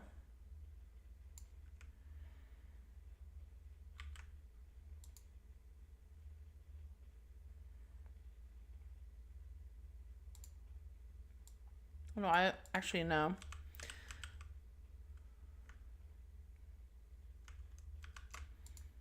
And then if it gets through this for loop and none of this is true, then only after I want it to check if just this is true. And if just this is true, I want to add it on the very end of the array.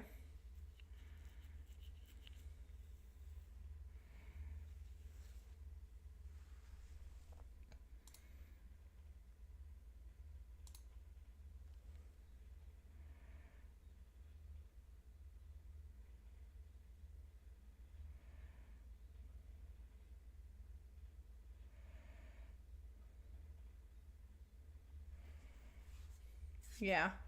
And then array push.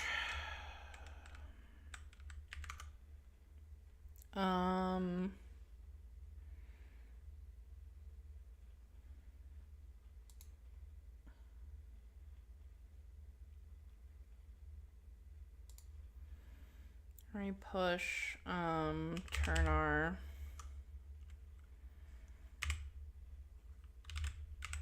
Then,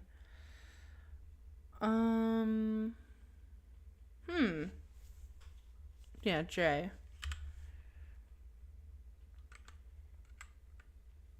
And then party status.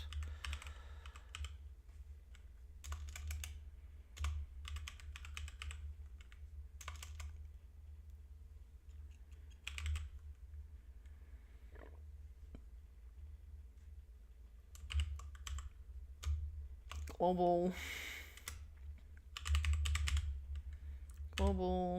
party stats.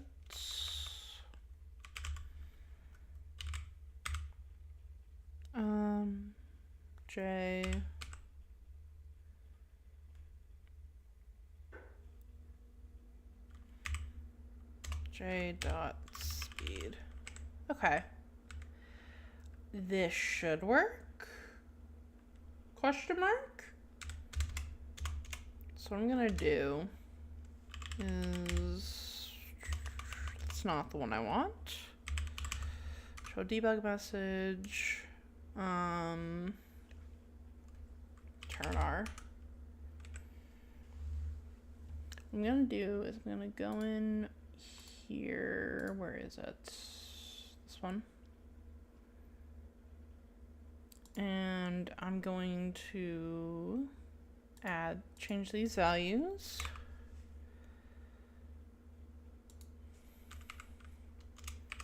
Some random values. That's not the one I want.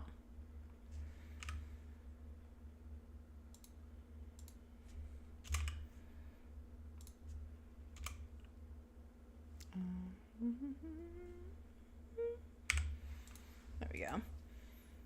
And we're gonna run this, and we're gonna see what happens. And it crashed. What do we got? Index out of range. Oh, did I not put a negative where I needed to?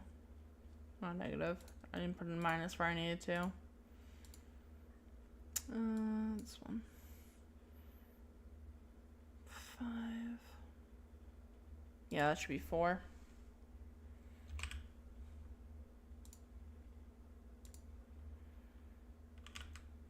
No.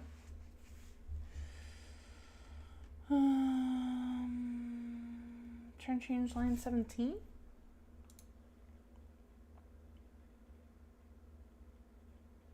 Oh yeah, that's not right either. That should be 4.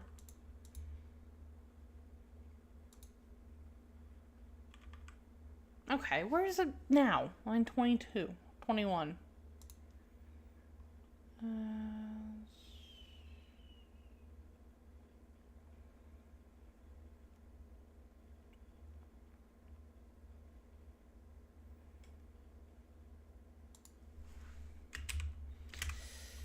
-1. Okay. Okay, now what? Still 21? Wish you could make this window bigger.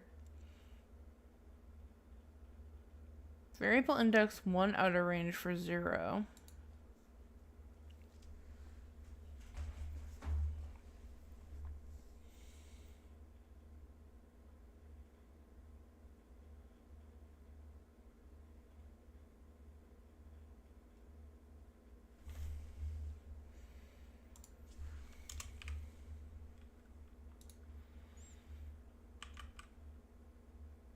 So what is the first one? Doesn't like.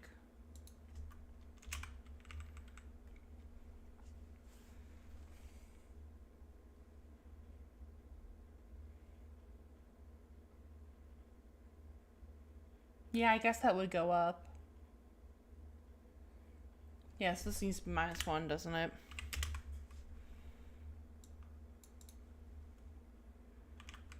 Okay, now what? Still? Index out -1 out of range 2. Come on.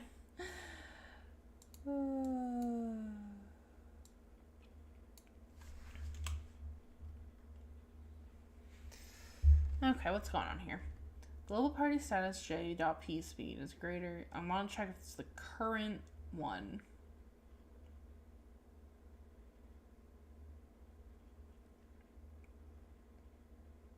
So I want this array.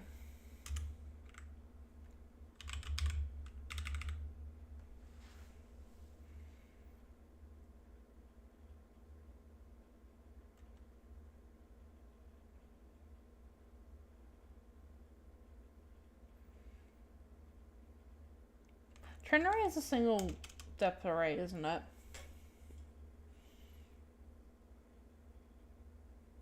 Is it a 2D? No, it's a 2D array. It's a single array. No, it's a 2D array because it's an array of arrays. Okay, then what's the problem? So I want to access. So if it's I, what if I make these both 1? What does it do? Still crashes. Index 1 out of range 0. Right, okay. Well, make this 0.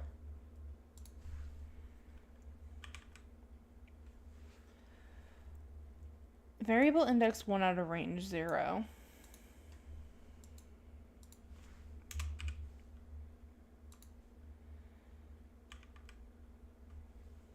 Index 0 out of range 0. Okay, something is not right here.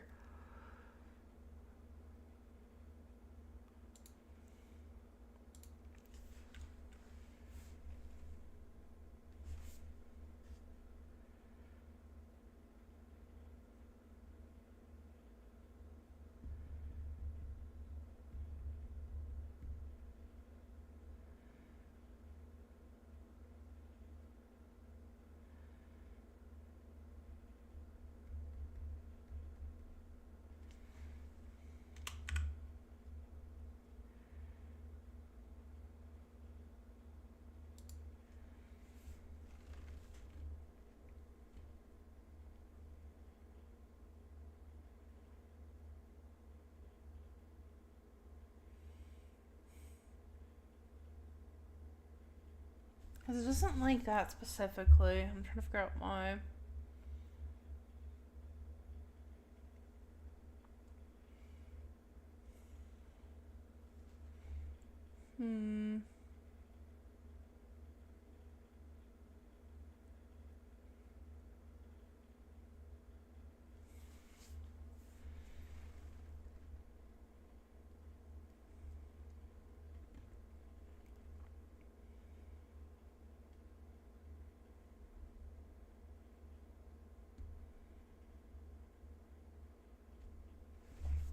I'm going to read the error again.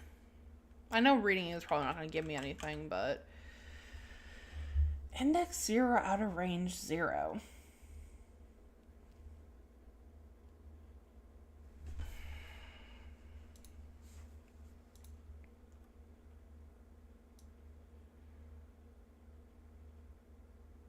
Just do this. Oh, it's still crashing. Okay. Line 27.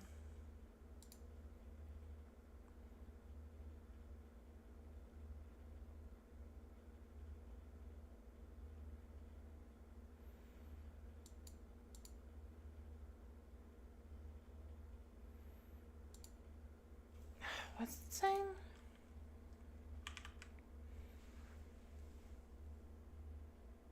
be... Did I put the wrong thing in? I did. Yeah.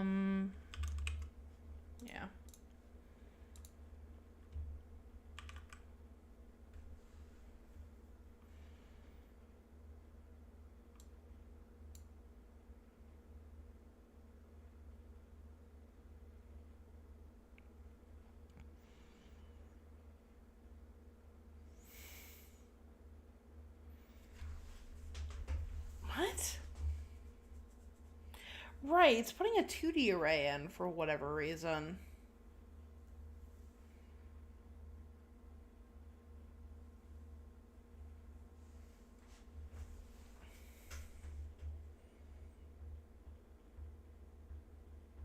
Oh, because I'm only putting a... Right.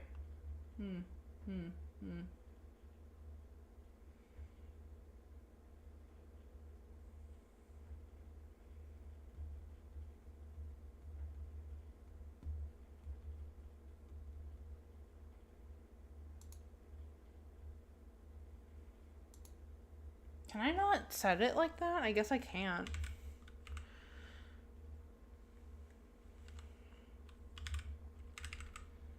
Can I set it like that?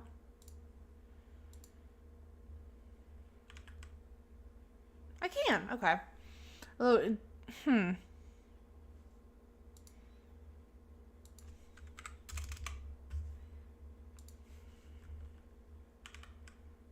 There we go. Okay, that sets it properly. You know, that might be why I was having issues. Now that I think about it. Because I wasn't setting that properly.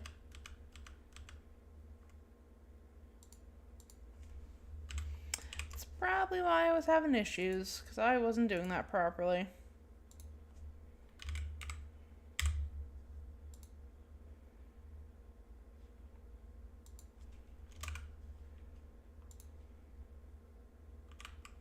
Yep, that's exactly what it was. I wasn't setting it properly. Oh boy. It's not working right, but you know, I'll take it. This is a step in the right direction. Actually, no, this is probably working exactly as it's intended. Because I didn't set the health, did I? No, I didn't. Okay, yeah, that tracks. Oh boy. Am I checking the stats health or the status health? I'm checking status health. Oh boy. One of these days, I'll figure it out. One of these days. Then when I finally figure it out, that's when you gotta watch out.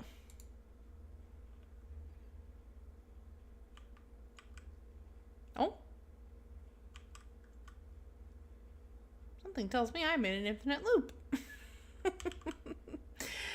That ain't good. Yeah, that ain't good.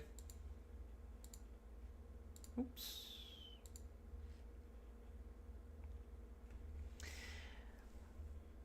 Okay, I made an infinite loop. Something tells me.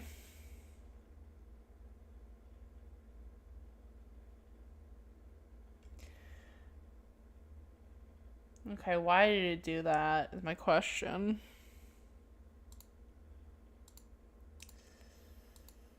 Maybe just leave the player stuff alone. I think I know why I might have done that.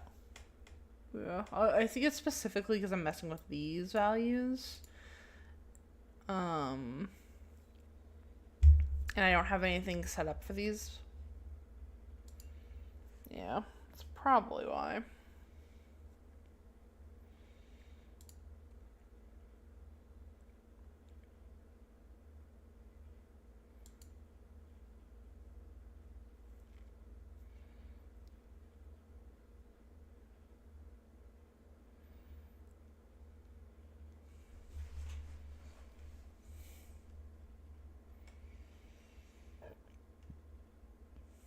Where would it have done that? I don't know. Somewhere it doesn't like that if I make the party members exist. I know I have a check somewhere. So we're gonna leave that be.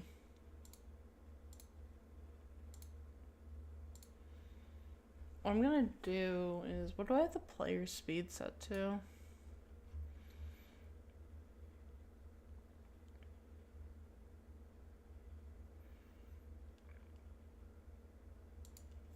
I'm gonna set the player speed to something.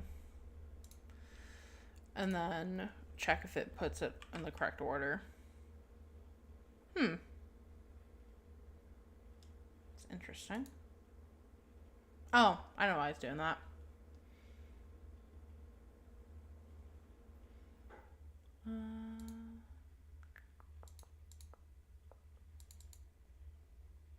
Yeah, because it manually sets the speed. No. Yeah. It manually sets the speed based on here. So I have to change this to actually affect the speed. No, still doesn't work. Because it's not checking against the enemy speed, it's only checking against the player speed. Right.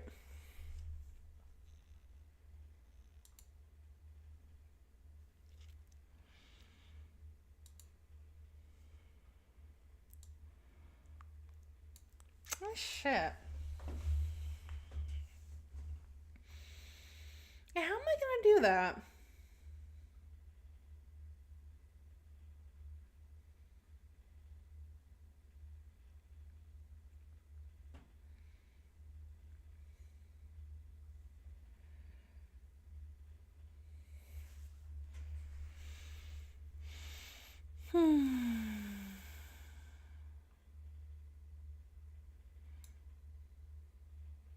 There's no point in sorting it right now.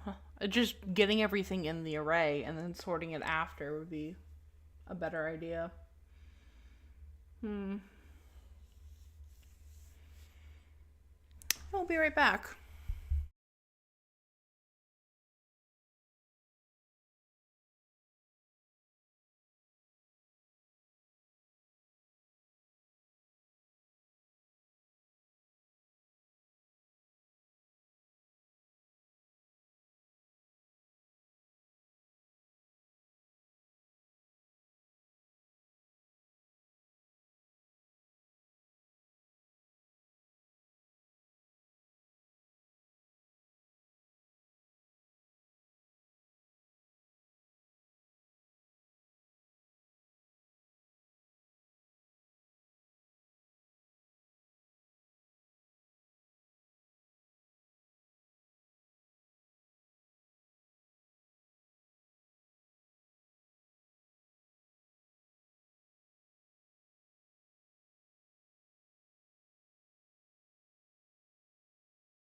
Never mind, what we did was useful.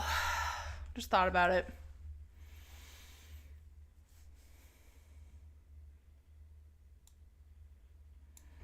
What we should do is, we should have this be the enemy stuff first.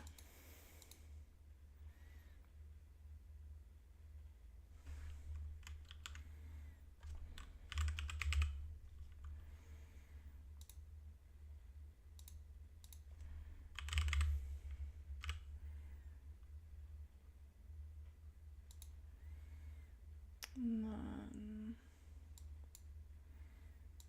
I'm gonna make this E speed.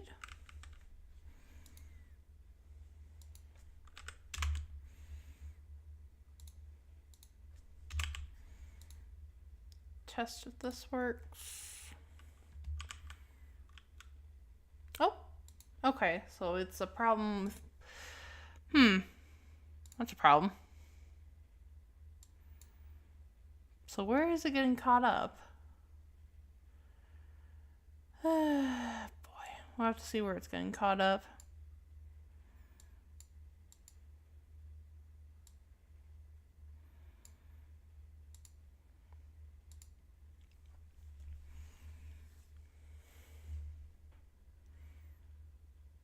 Oh, you know, I have an idea of what might be happening.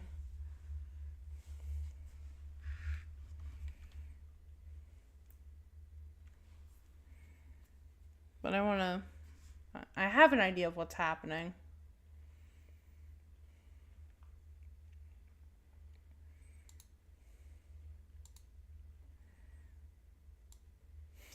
Yeah, I think I know exactly what's happening.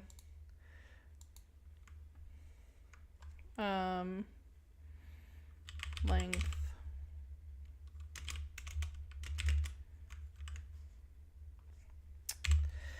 This is something I used to do a lot. Rediscovering the bugs.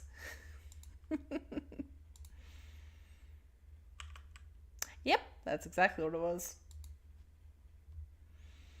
I'll get there eventually.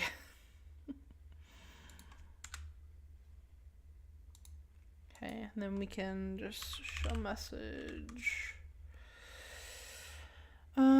Turner.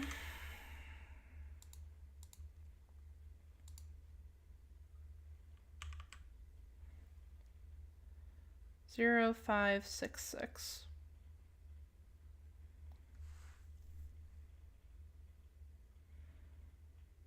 I managed to do it backwards. Not quite what I wanted.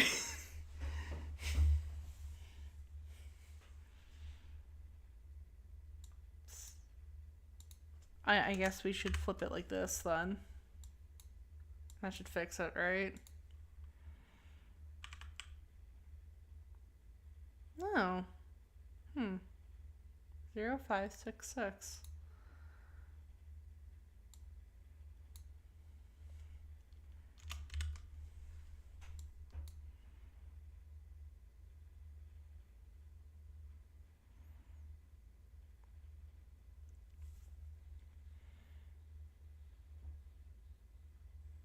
You know what? We can use that. Okay.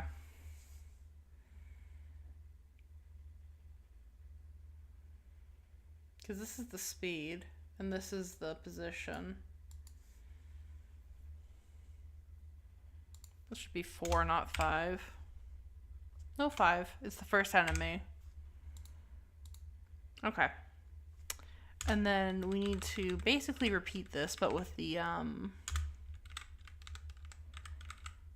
we need to basically repeat this, but with the player, the party.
And then P speed.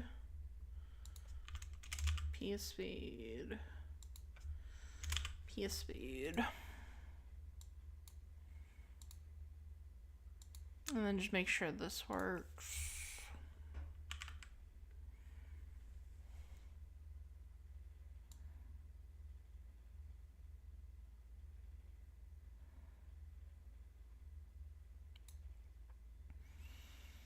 That's not right. That's not right at all.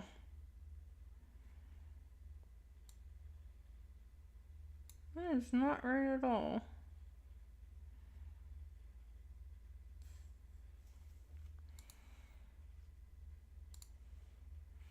Wait, I thought I made these 0.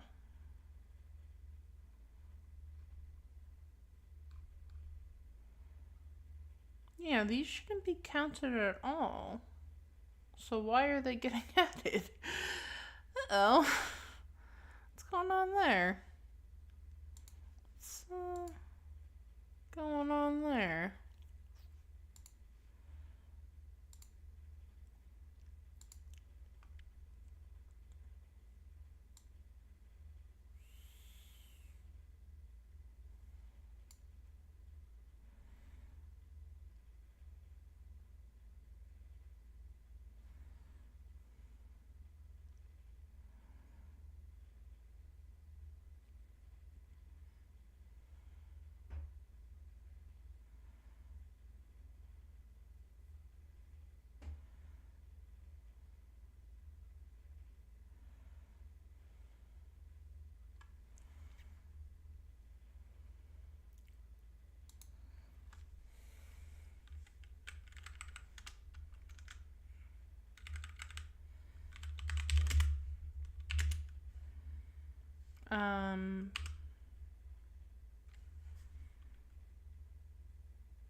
It would help if I actually incremented count.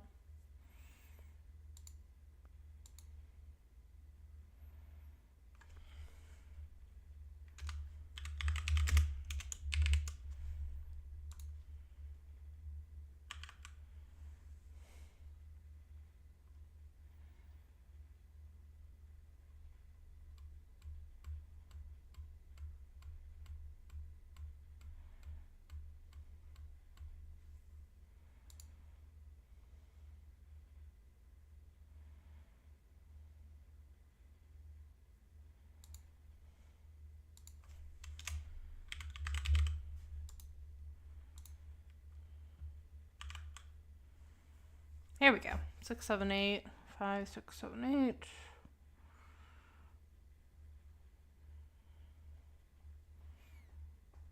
So why those are getting counted is a mystery to me, because their health is at 0.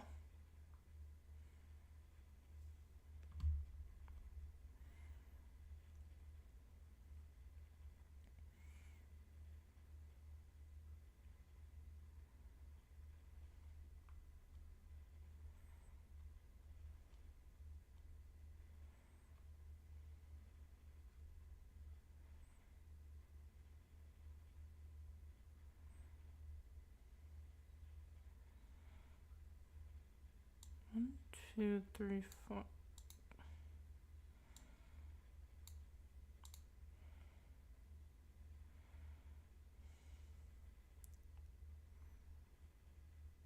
Should be less than 5. Shouldn't be less than 4. What am I doing?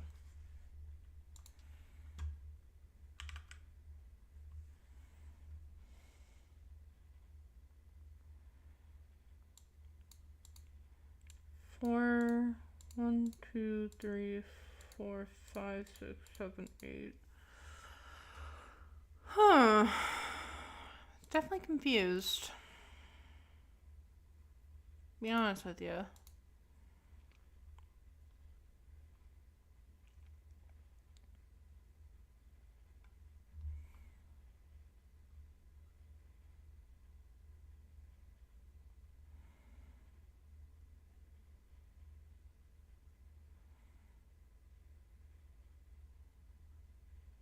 I mean, especially because the fact that it's 0 when they have, so it's obviously not pulling from. So I'm curious why it's repeated like this. Oh, is it because everything's getting shifted? Is that what's going on? I think that's what's going on. It's getting shifted, and I didn't account for that.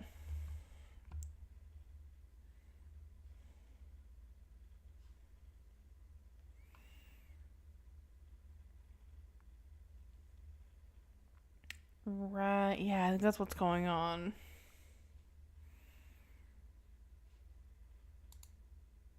Right.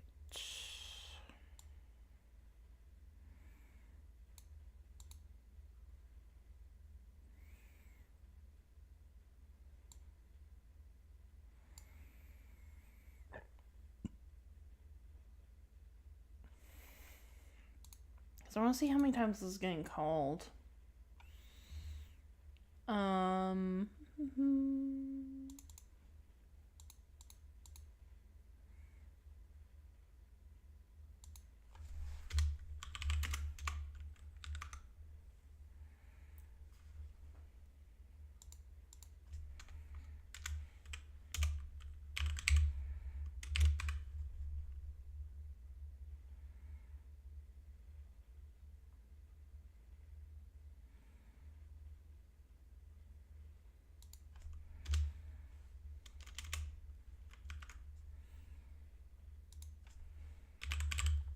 Because if this is getting called,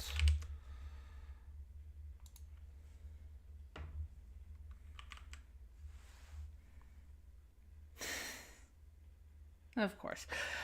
Yeah, it's getting called 3 times, and there's 3 of these. That's what's going on. Okay. That's the problem. Hmm.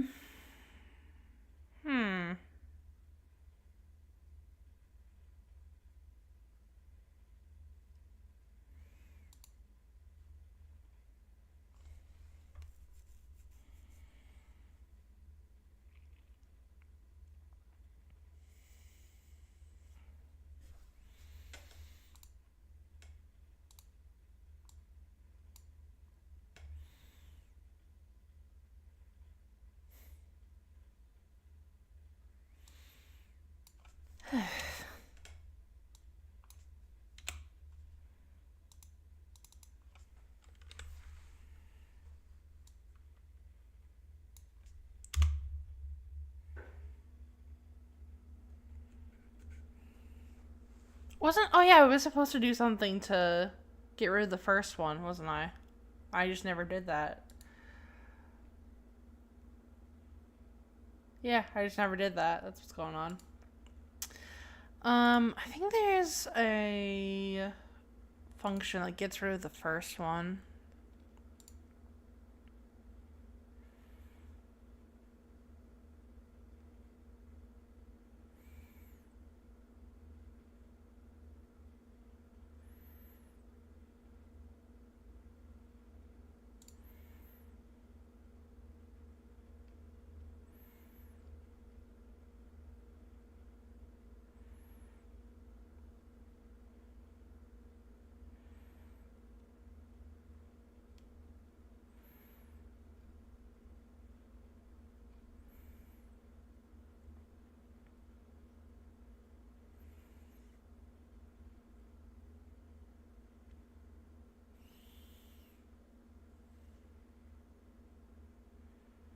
Okay, so if I do, I do array, or array delete R0 1 should fix my problem. There we go. No, it didn't fix the problem. I made it worse. Huh.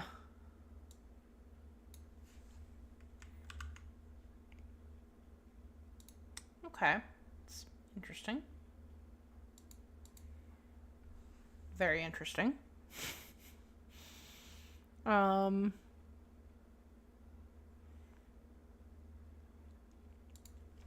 What if I do that here? Just out of curiosity.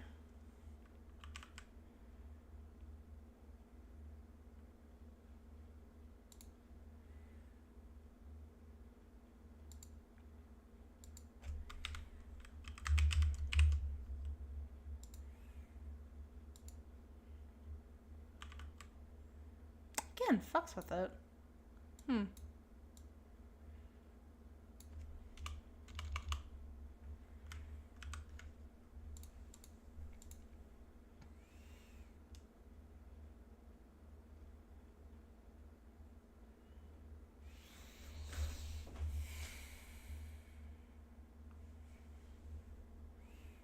Again, I want to...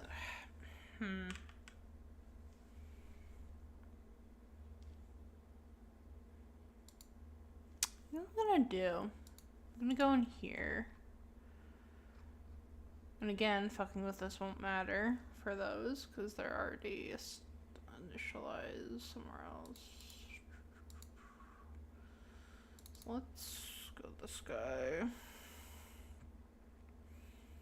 I think his speed like 2. His speed is 5. Okay. Speed's 2, his speed's 5. His speed 6.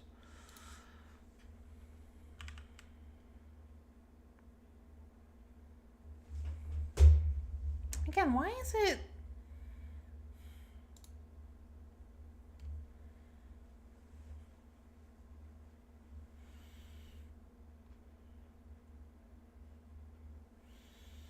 I guess my question is, why is it... Like, there's probably some obvious answer that I'm just, like, I'm not seeing. Huh.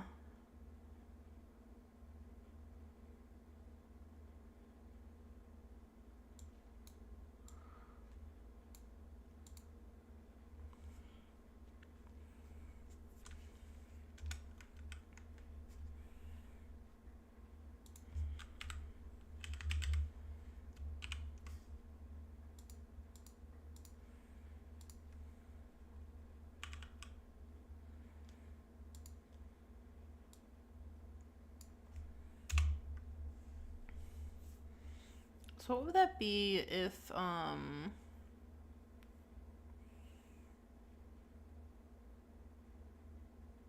a minute. Shift right shouldn't be called at all.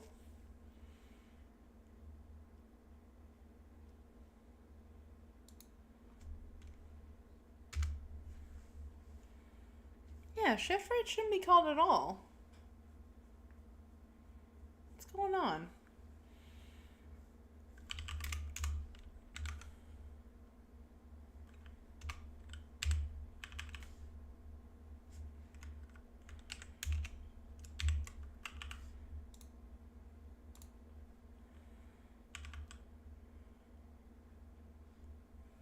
Yeah, because 10...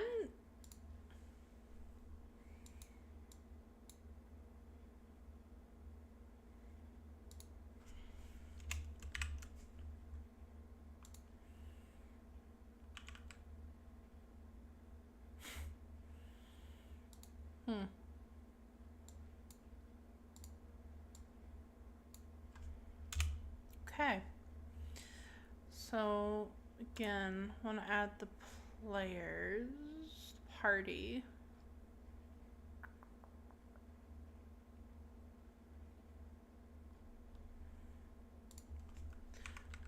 Make sure this all works. Let's see, 0225261028847. No, does not work. I'll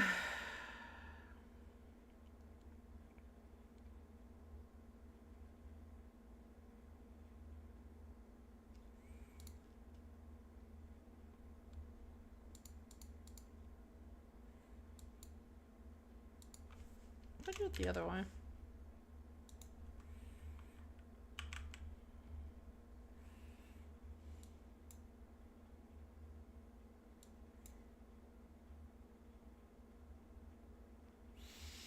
I don't even know why it... Come on, man.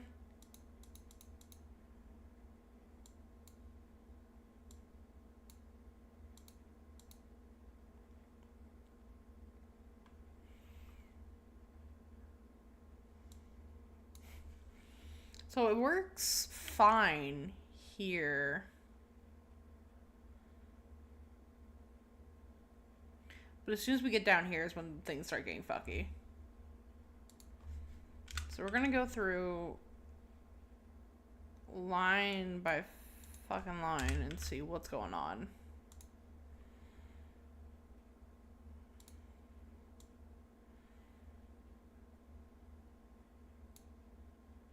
My suspicion has something to do with this. Okay, what's going on?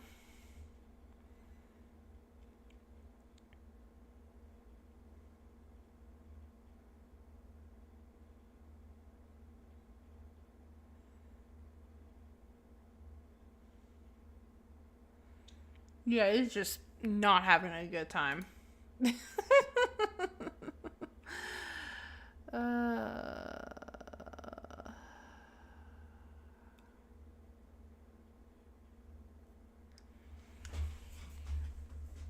Okay. So,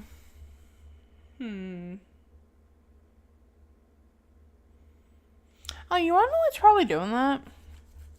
It's because how I've it set up. Yeah. You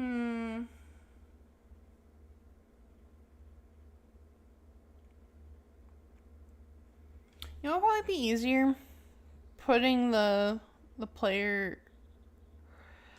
I should just merge sort those two. Probably just be easier if I just merge sort the two arrays. Yeah.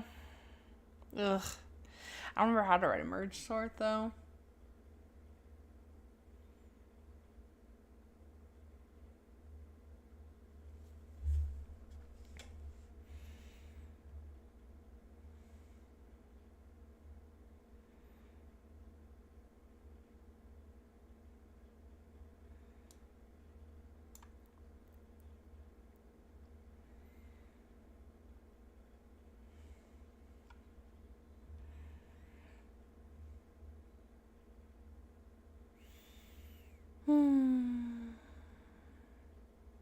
Yeah, we're just gonna do that.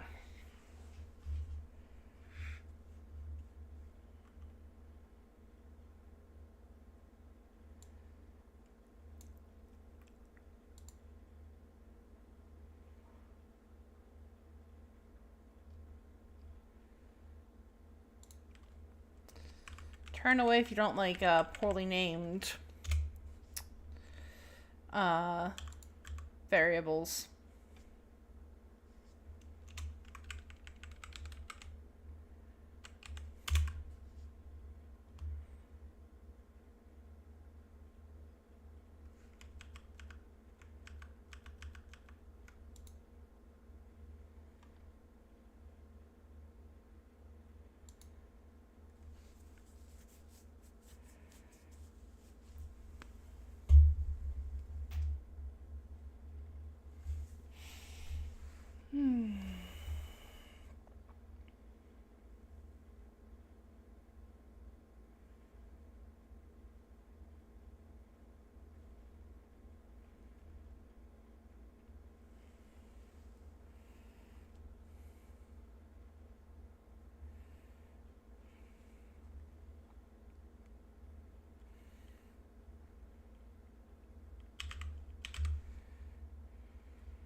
am I doing 4 there? That doesn't make any sense.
Debug log. Debug message.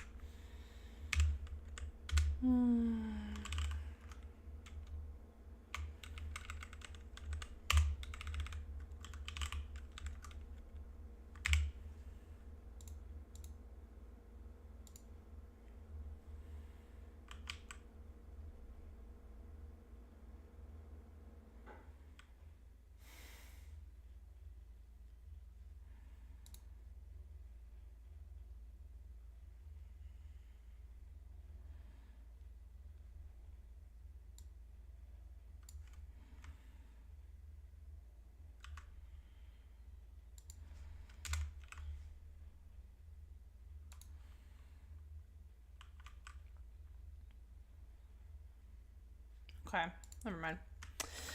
Never mind.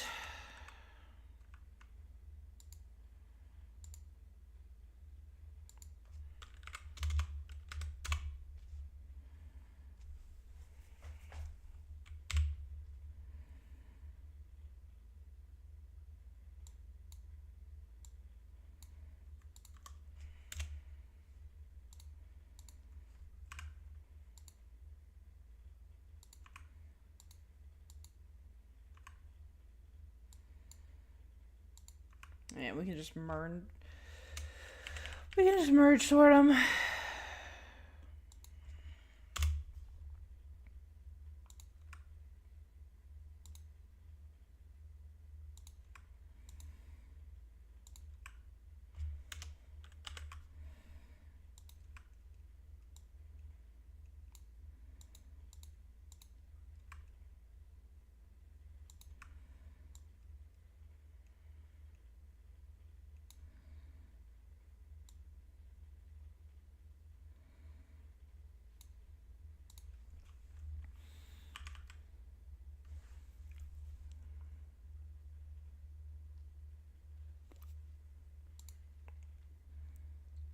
Yeah, I did the thing again.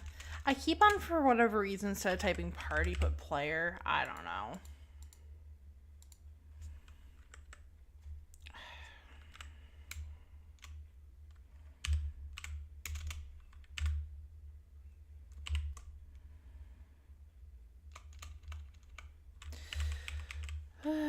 Party stats.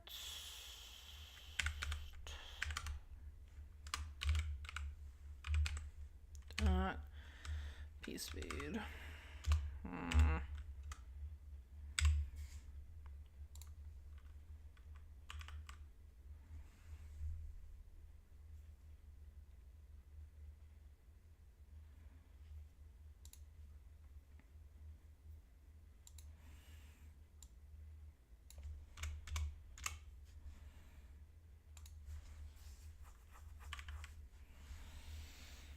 Why does it just not like...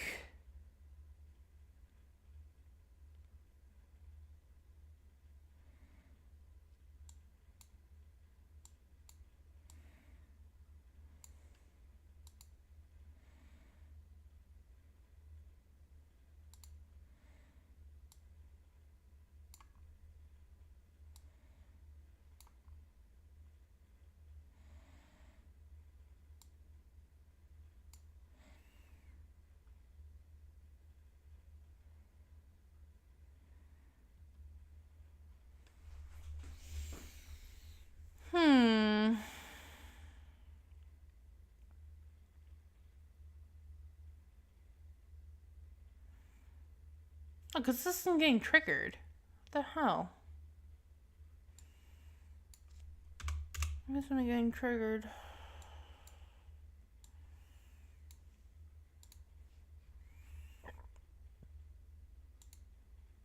Because it doesn't... Because there's nothing in the party member one. The party member stuff.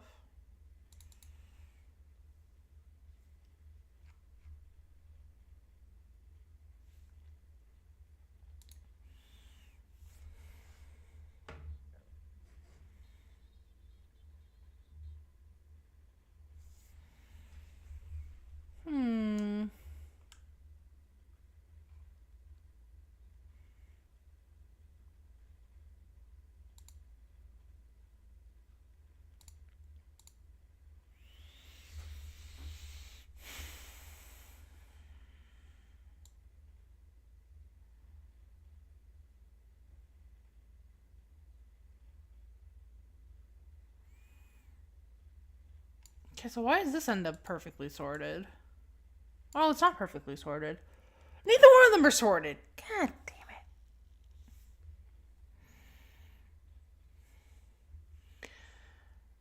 it. Because this isn't getting triggered. I don't know why.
What?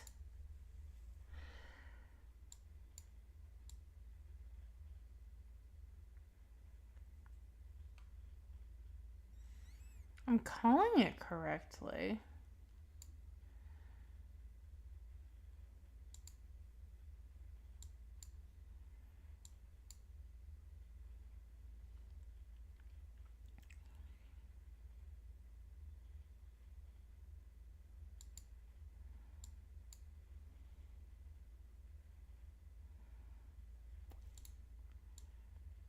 Okay, well, only wanted to find out which one's causing the problem.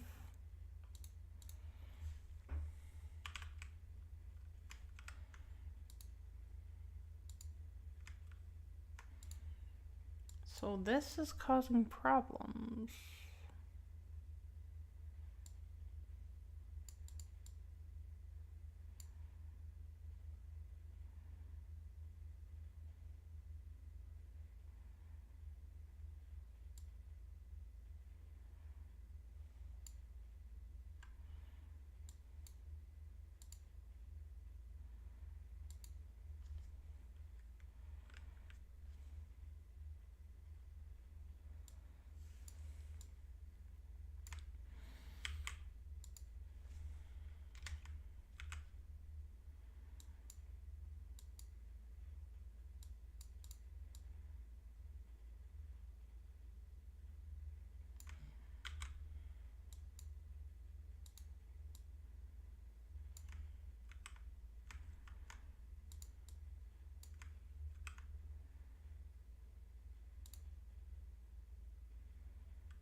Okay, yeah, they're just numbers. That's coming up correct. So then why is...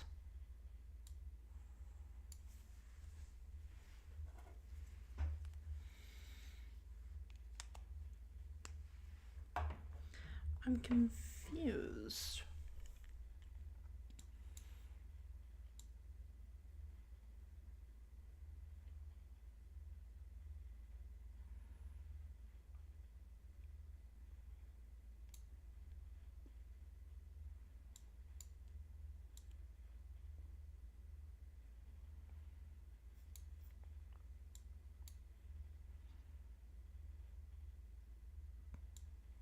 Because this should be getting triggered. If both of these get triggered, then why isn't that getting triggered? So fucking weird.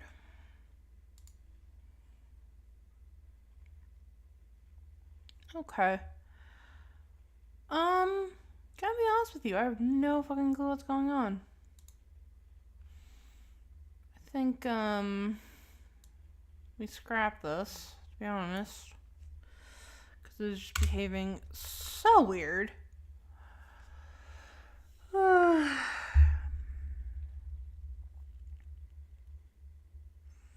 what I'm gonna do. I'm just gonna have it be a set turn order.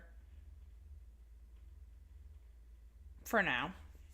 And then one day, if I'm feeling up to it, I'll come back and try to implement speed-based turn order. Maybe if I can, try it some other time. Because obviously right now I'm just not getting it. And to be honest with you, it's not the end of the world if it's just a set turn order. I just have to go to close out of this, and this. What I want to go to is things that call turn order. I need to check, because I think these call, these call turn change. So instead, I just have a global called turn counter. Just do turn counter plus plus. That's all. That's all I gotta do.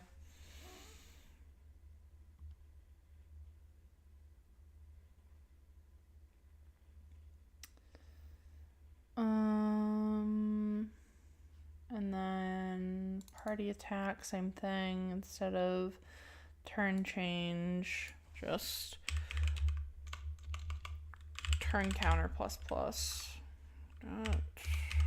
Turn counter plus plus. And then in game start, it starts at 0. Okay. And then just run it, see.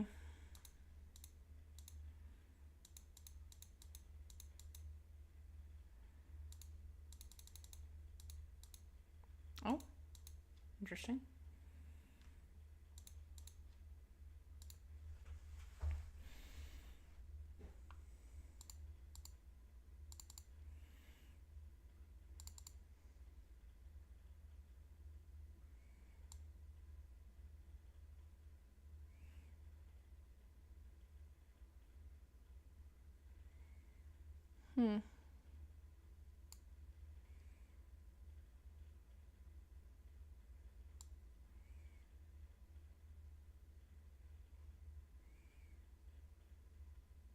Yeah, this should be, after I go, it should be having the enemy go.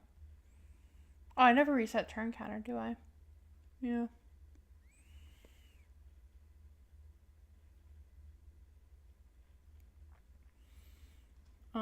Be enemy attack.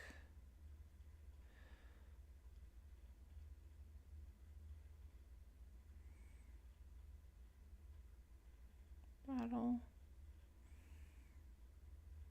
And then I need another, because it would be on the enemy's turn that they would be doing it, and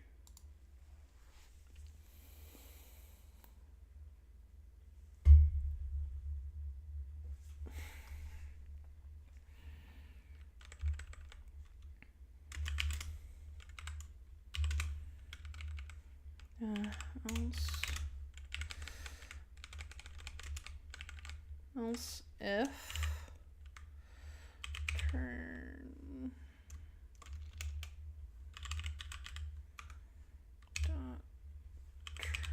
counter is greater than 9. turn global dot turn counter is 0.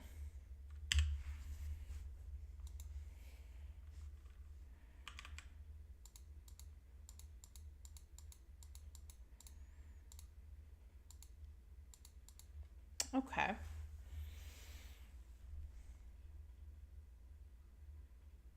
Interesting. Was it getting stuck?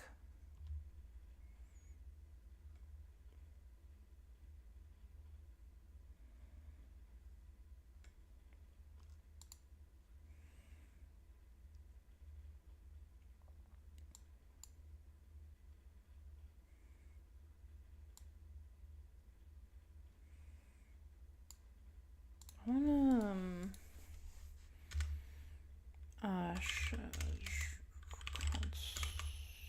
console message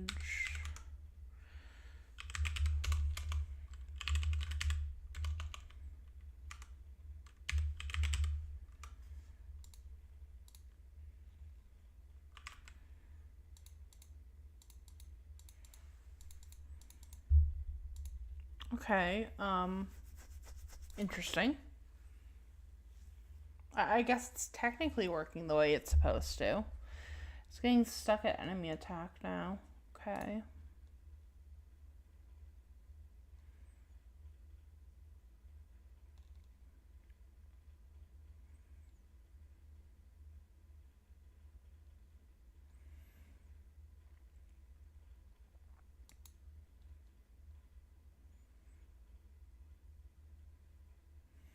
But it shouldn't be getting stuck? What? Why is it getting stuck? I'm confused. I'm very, very confused why it's getting stuck.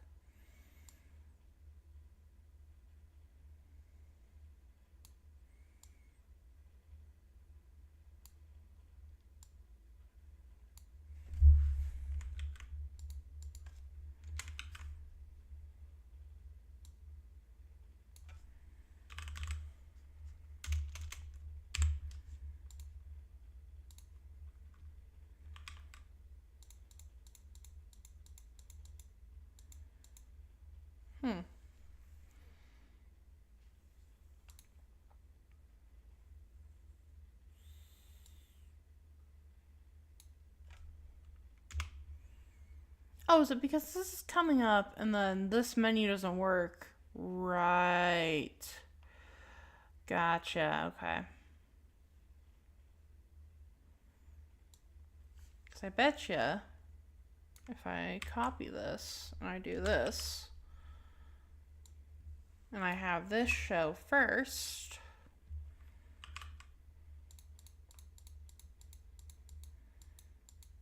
no. Weird.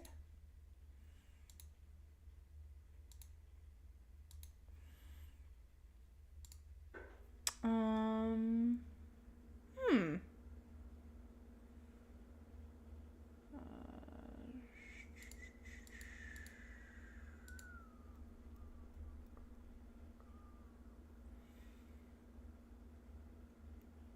Party attack, shift right, turn change.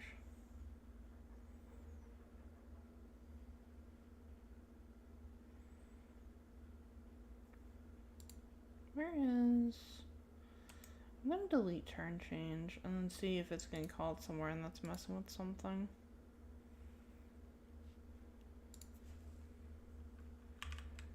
Yeah, where is it? Object checker create.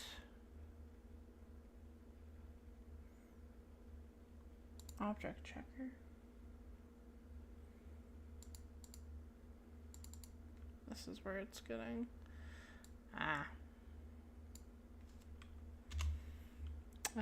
global dot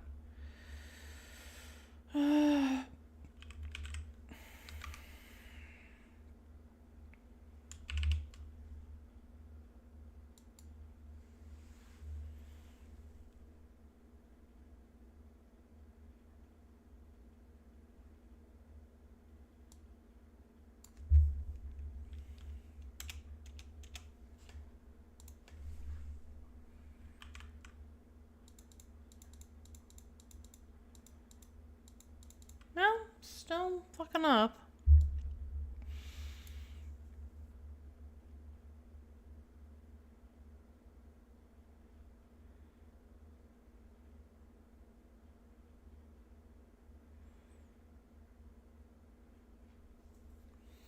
Oh, this looks good.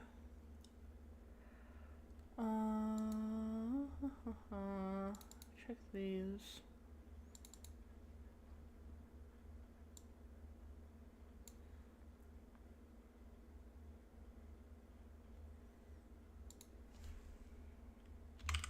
That might actually be what's going on.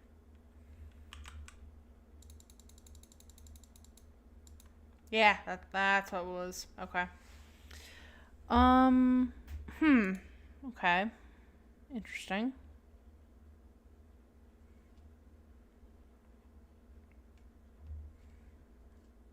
Enemy attack.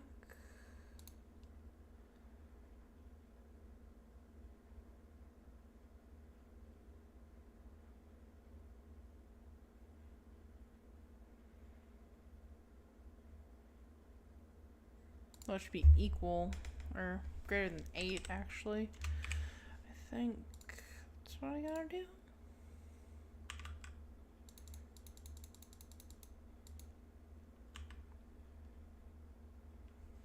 Five, 6, 7, 8. No.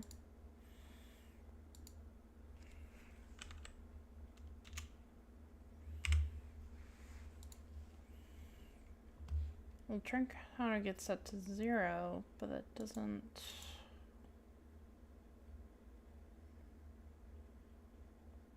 Oh, I guess I need to call party attack, don't I?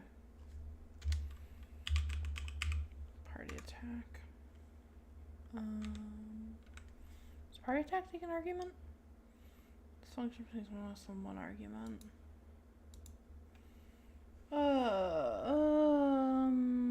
What's the argument? Move?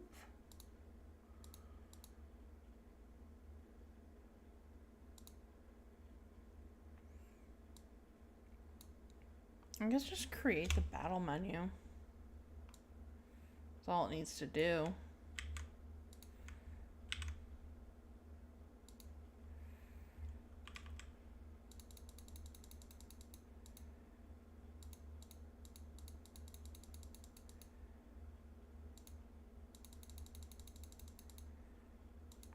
Ignore the magically traversing battle menu. Okay, and then that all resets when we get back in here.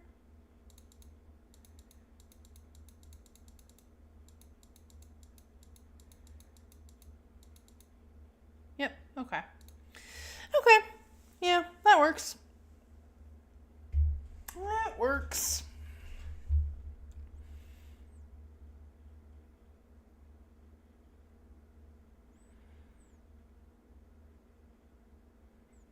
I don't know, because they're all attacking. Right. That was, Alright,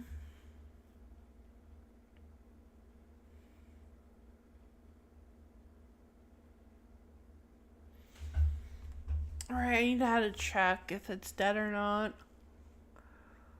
So I guess...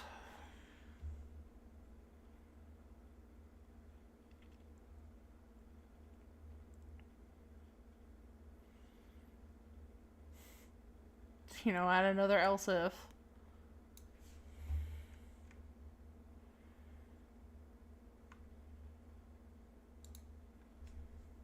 Or no, just an if on here. And,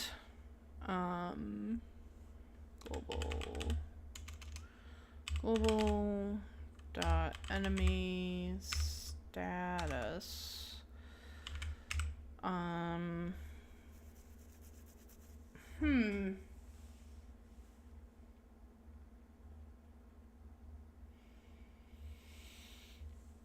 Because they're gonna be 0 through 5. Shoot.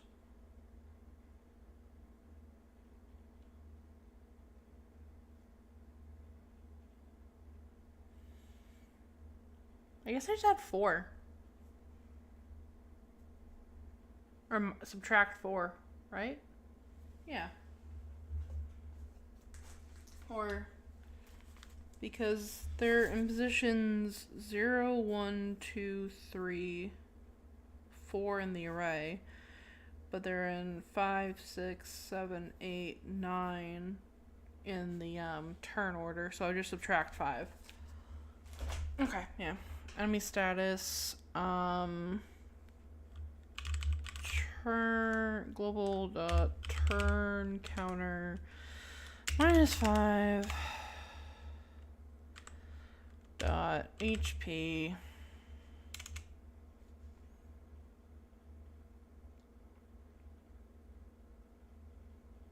HP is greater than 0.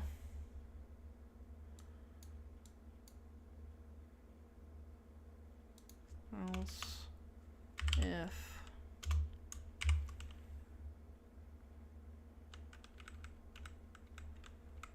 only if and only if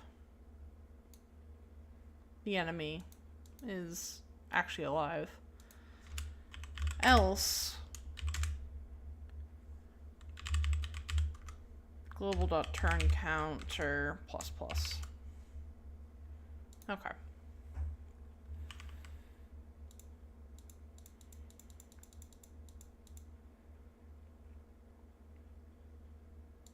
I don't think that worked. Did not work.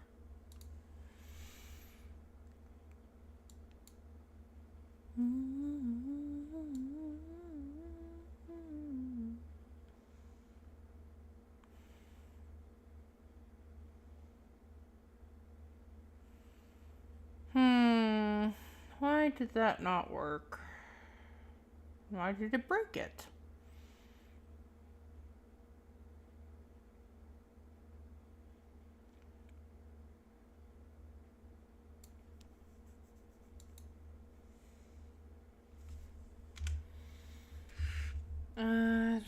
My friend, debug messages.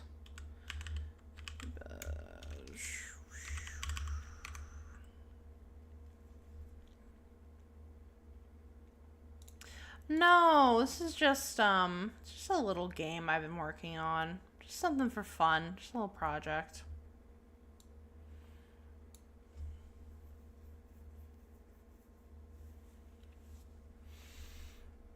Currently, trying to not wallow in my stupidity, but, you know, that's a challenge.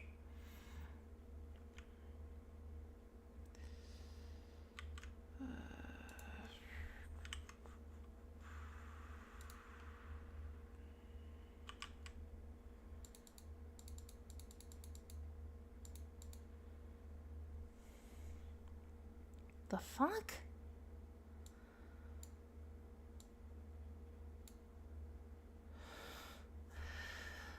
Oh, I made something so simple more complicated than it needs to be.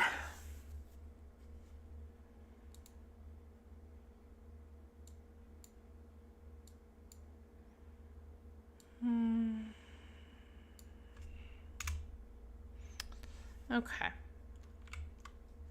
Okay.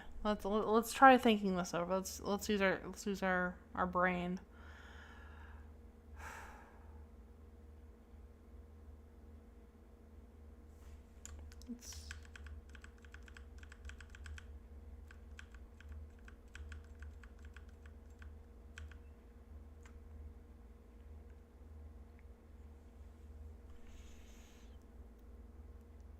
How about instead we have it check here?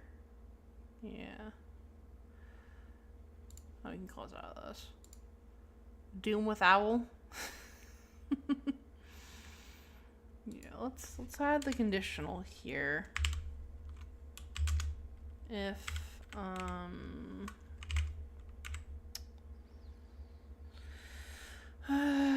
global dot enemy status global dot turn counter -5 Look, turn counter -5.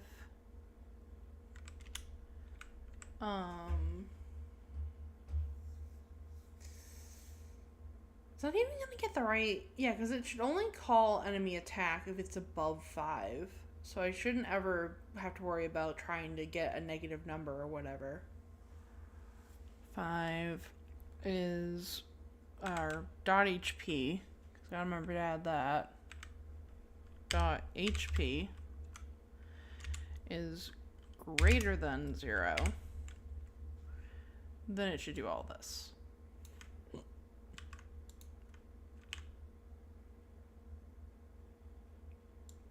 I mean, it should always up the turn counter, but it should only show that it's working if the if is malformed if statement.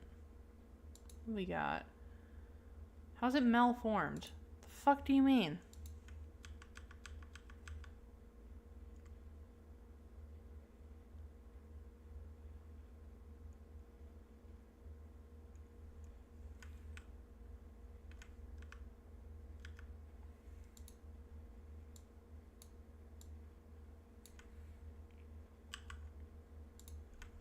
Show you fucking malformed.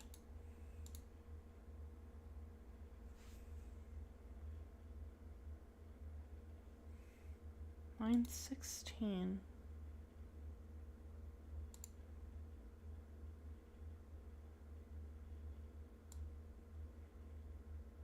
Did I delete something somewhere? Oh, this is extra, ain't it? Come on. Line 16. Else if.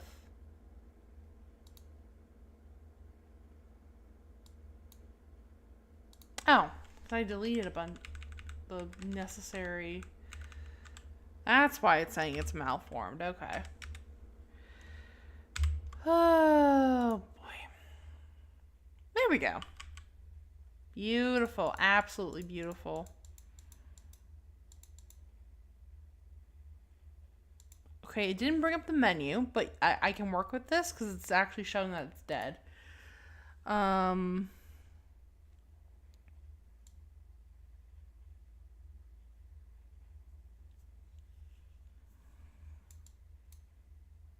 don't know why it didn't bring up the menu. That concerns me. But, you know, this is progress, and I'll take that. Because it should be going through all these now.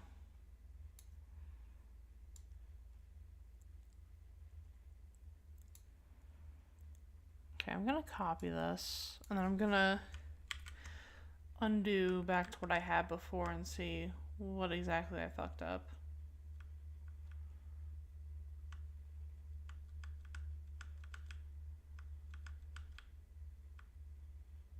Okay.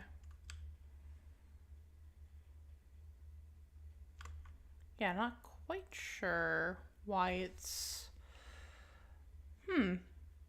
strange. Why isn't it? Because it should be going down here.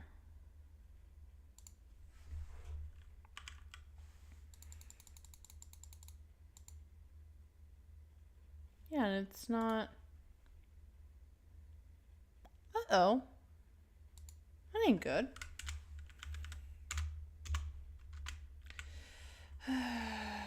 You know, I feel like I should start a counter for the amount of debug statements I make.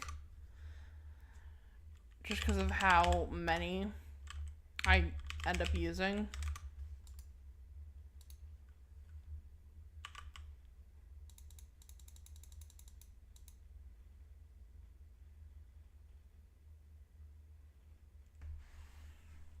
Six, 7, 8.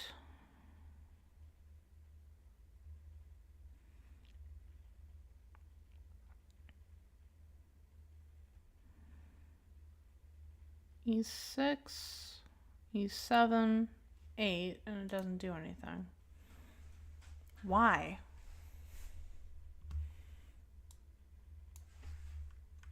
So I get rid of this, or if I get rid of this, what does it do?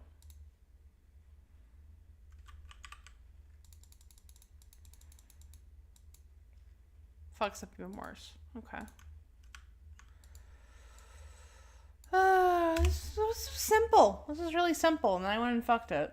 I don't know how I fucked it.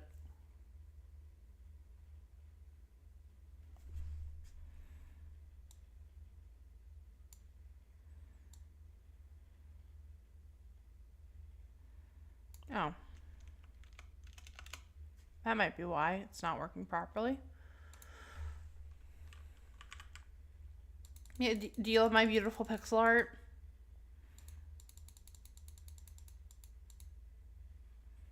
There we go.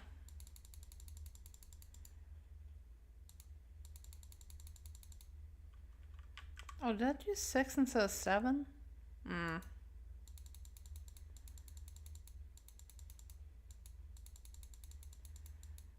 Oh no, this is 7. Okay, that is 7. Okay, good. Good. Okay, so that actually works the way it's supposed to. Nice. So we have basic turn order. Let's see if I can remember. So there's a few things I can do now. I can make it so enemies actually use moves. I could add in the combo moves, which honestly probably wouldn't take too long. I could start working on one of the party characters. There's a few things I could do. Now that we have it, so it actually, semi-functions like a game. Yeah. Because if I work on the enemies using moves, then I'd have to actually do a basic version of the enemy AI, which I still don't know how I want to program. Because I've had my thought on enemy AI is to 3 levels of it. One for the most basic enemies, one for tougher enemies or mid-boss sort of enemies, and then one for boss enemies. Or not one for boss enemies, but have the boss enemies be specifically they act a very specific way, instead of just a generic applies to all of them sort of deal. But I'd have to know, what kind of enemies I want to add, and I don't know what I'm going to be doing with that, because that requires a whole lot of planning. Yeah. I probably had why don't I look at the menu and add the guard mechanic, because that'll be pretty quick. Or the block mechanic. Yeah. Because the idea with that is it just reduces damage, although I'm not sure how much damage it's going to reduce. Well, I guess I can't really do that until I have the player actually taking damage.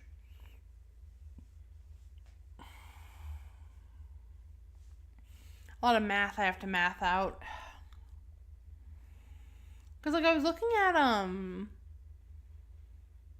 damage calculation formulas for other, RPGs when I was first working on the attacking stuff.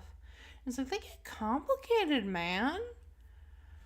Because the damage calculation I do for in here it's pretty simple.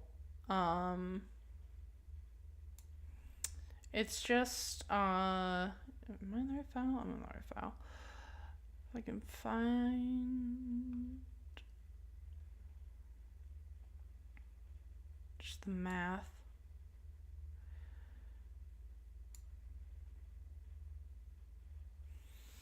So the damage calculation is here it is. The attack divided by the defense. So basically getting the ratio of the attack to the defense. and then multiply that by the move's power. And then if it targets a weakness, it does an additional 1.25 damage.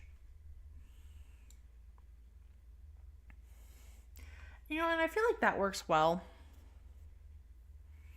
considering that this is what I was planning out exactly how this is all gonna work.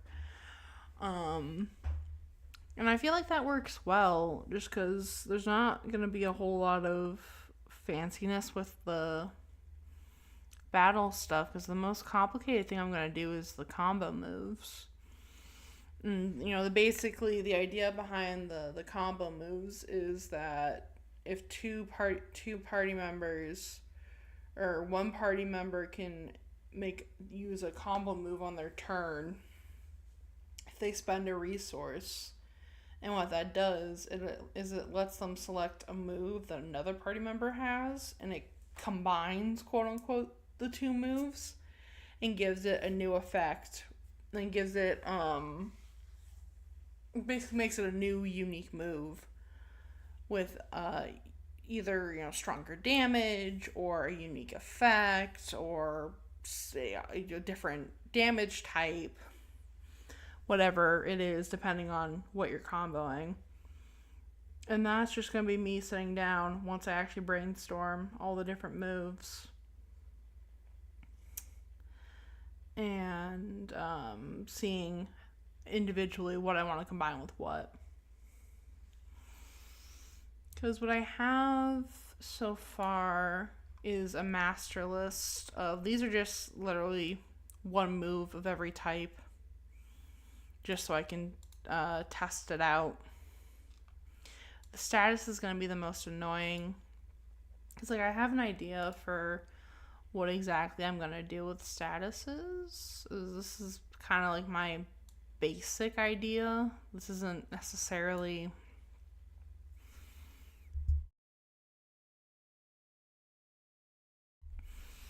100% what I'm going to do. But when I was just kind of sitting down and spitballing, oh, okay, I want to do this, this, and this, this is what came to mind. And obviously I'm kind of pulling from from the influences of the Shin Megami Tensei games and the Pokemon and all that, the statuses from that.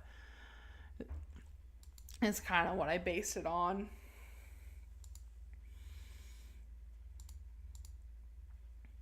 But yeah, so those will all be individual things. But yeah.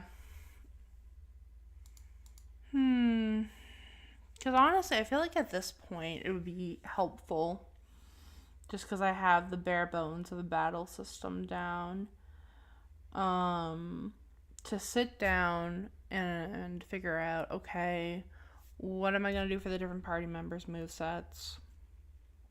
What am I going to do for the different enemies, their movesets? What am I going to do for the,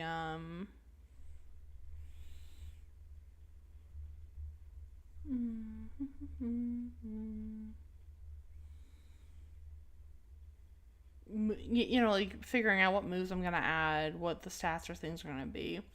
Just because I have a basic bare bones thing down, and if I want to do any more generic battle system stuff, I kind of have to have at least, one of the actual party members down. Because, the whole idea with this little project is making a game where the main character can't actually battle. So if I want to do more with the battle system and kind of balancing and making stuff, I have to actually have a character that's going to be used in game. So I think what I'm going to do is, in between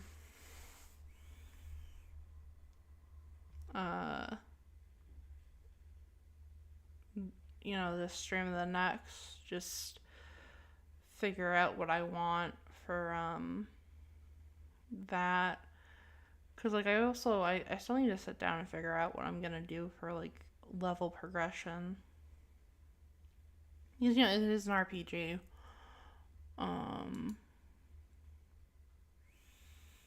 So I need to figure out exactly how leveling up will work and all that. But yeah. So I think I have an idea of what my next steps are.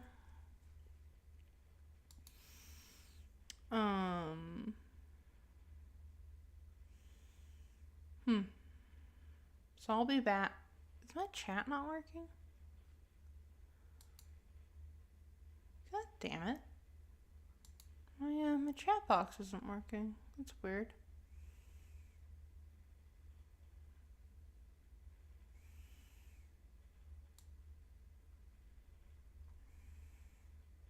It's very weird. The chat box isn't working.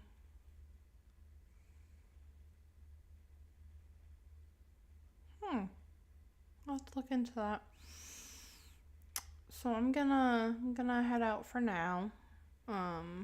Do the thinking I need to do off stream for exactly what's gonna go forward with that. Yeah. So I hope you guys enjoyed this. I know it's a little bit of a different style thing than I normally do. But this is, wanted to show you the project I was working on and be able to enjoy that with y'all. So yeah, next time I'll have some more stuff for you. I hope you all enjoyed.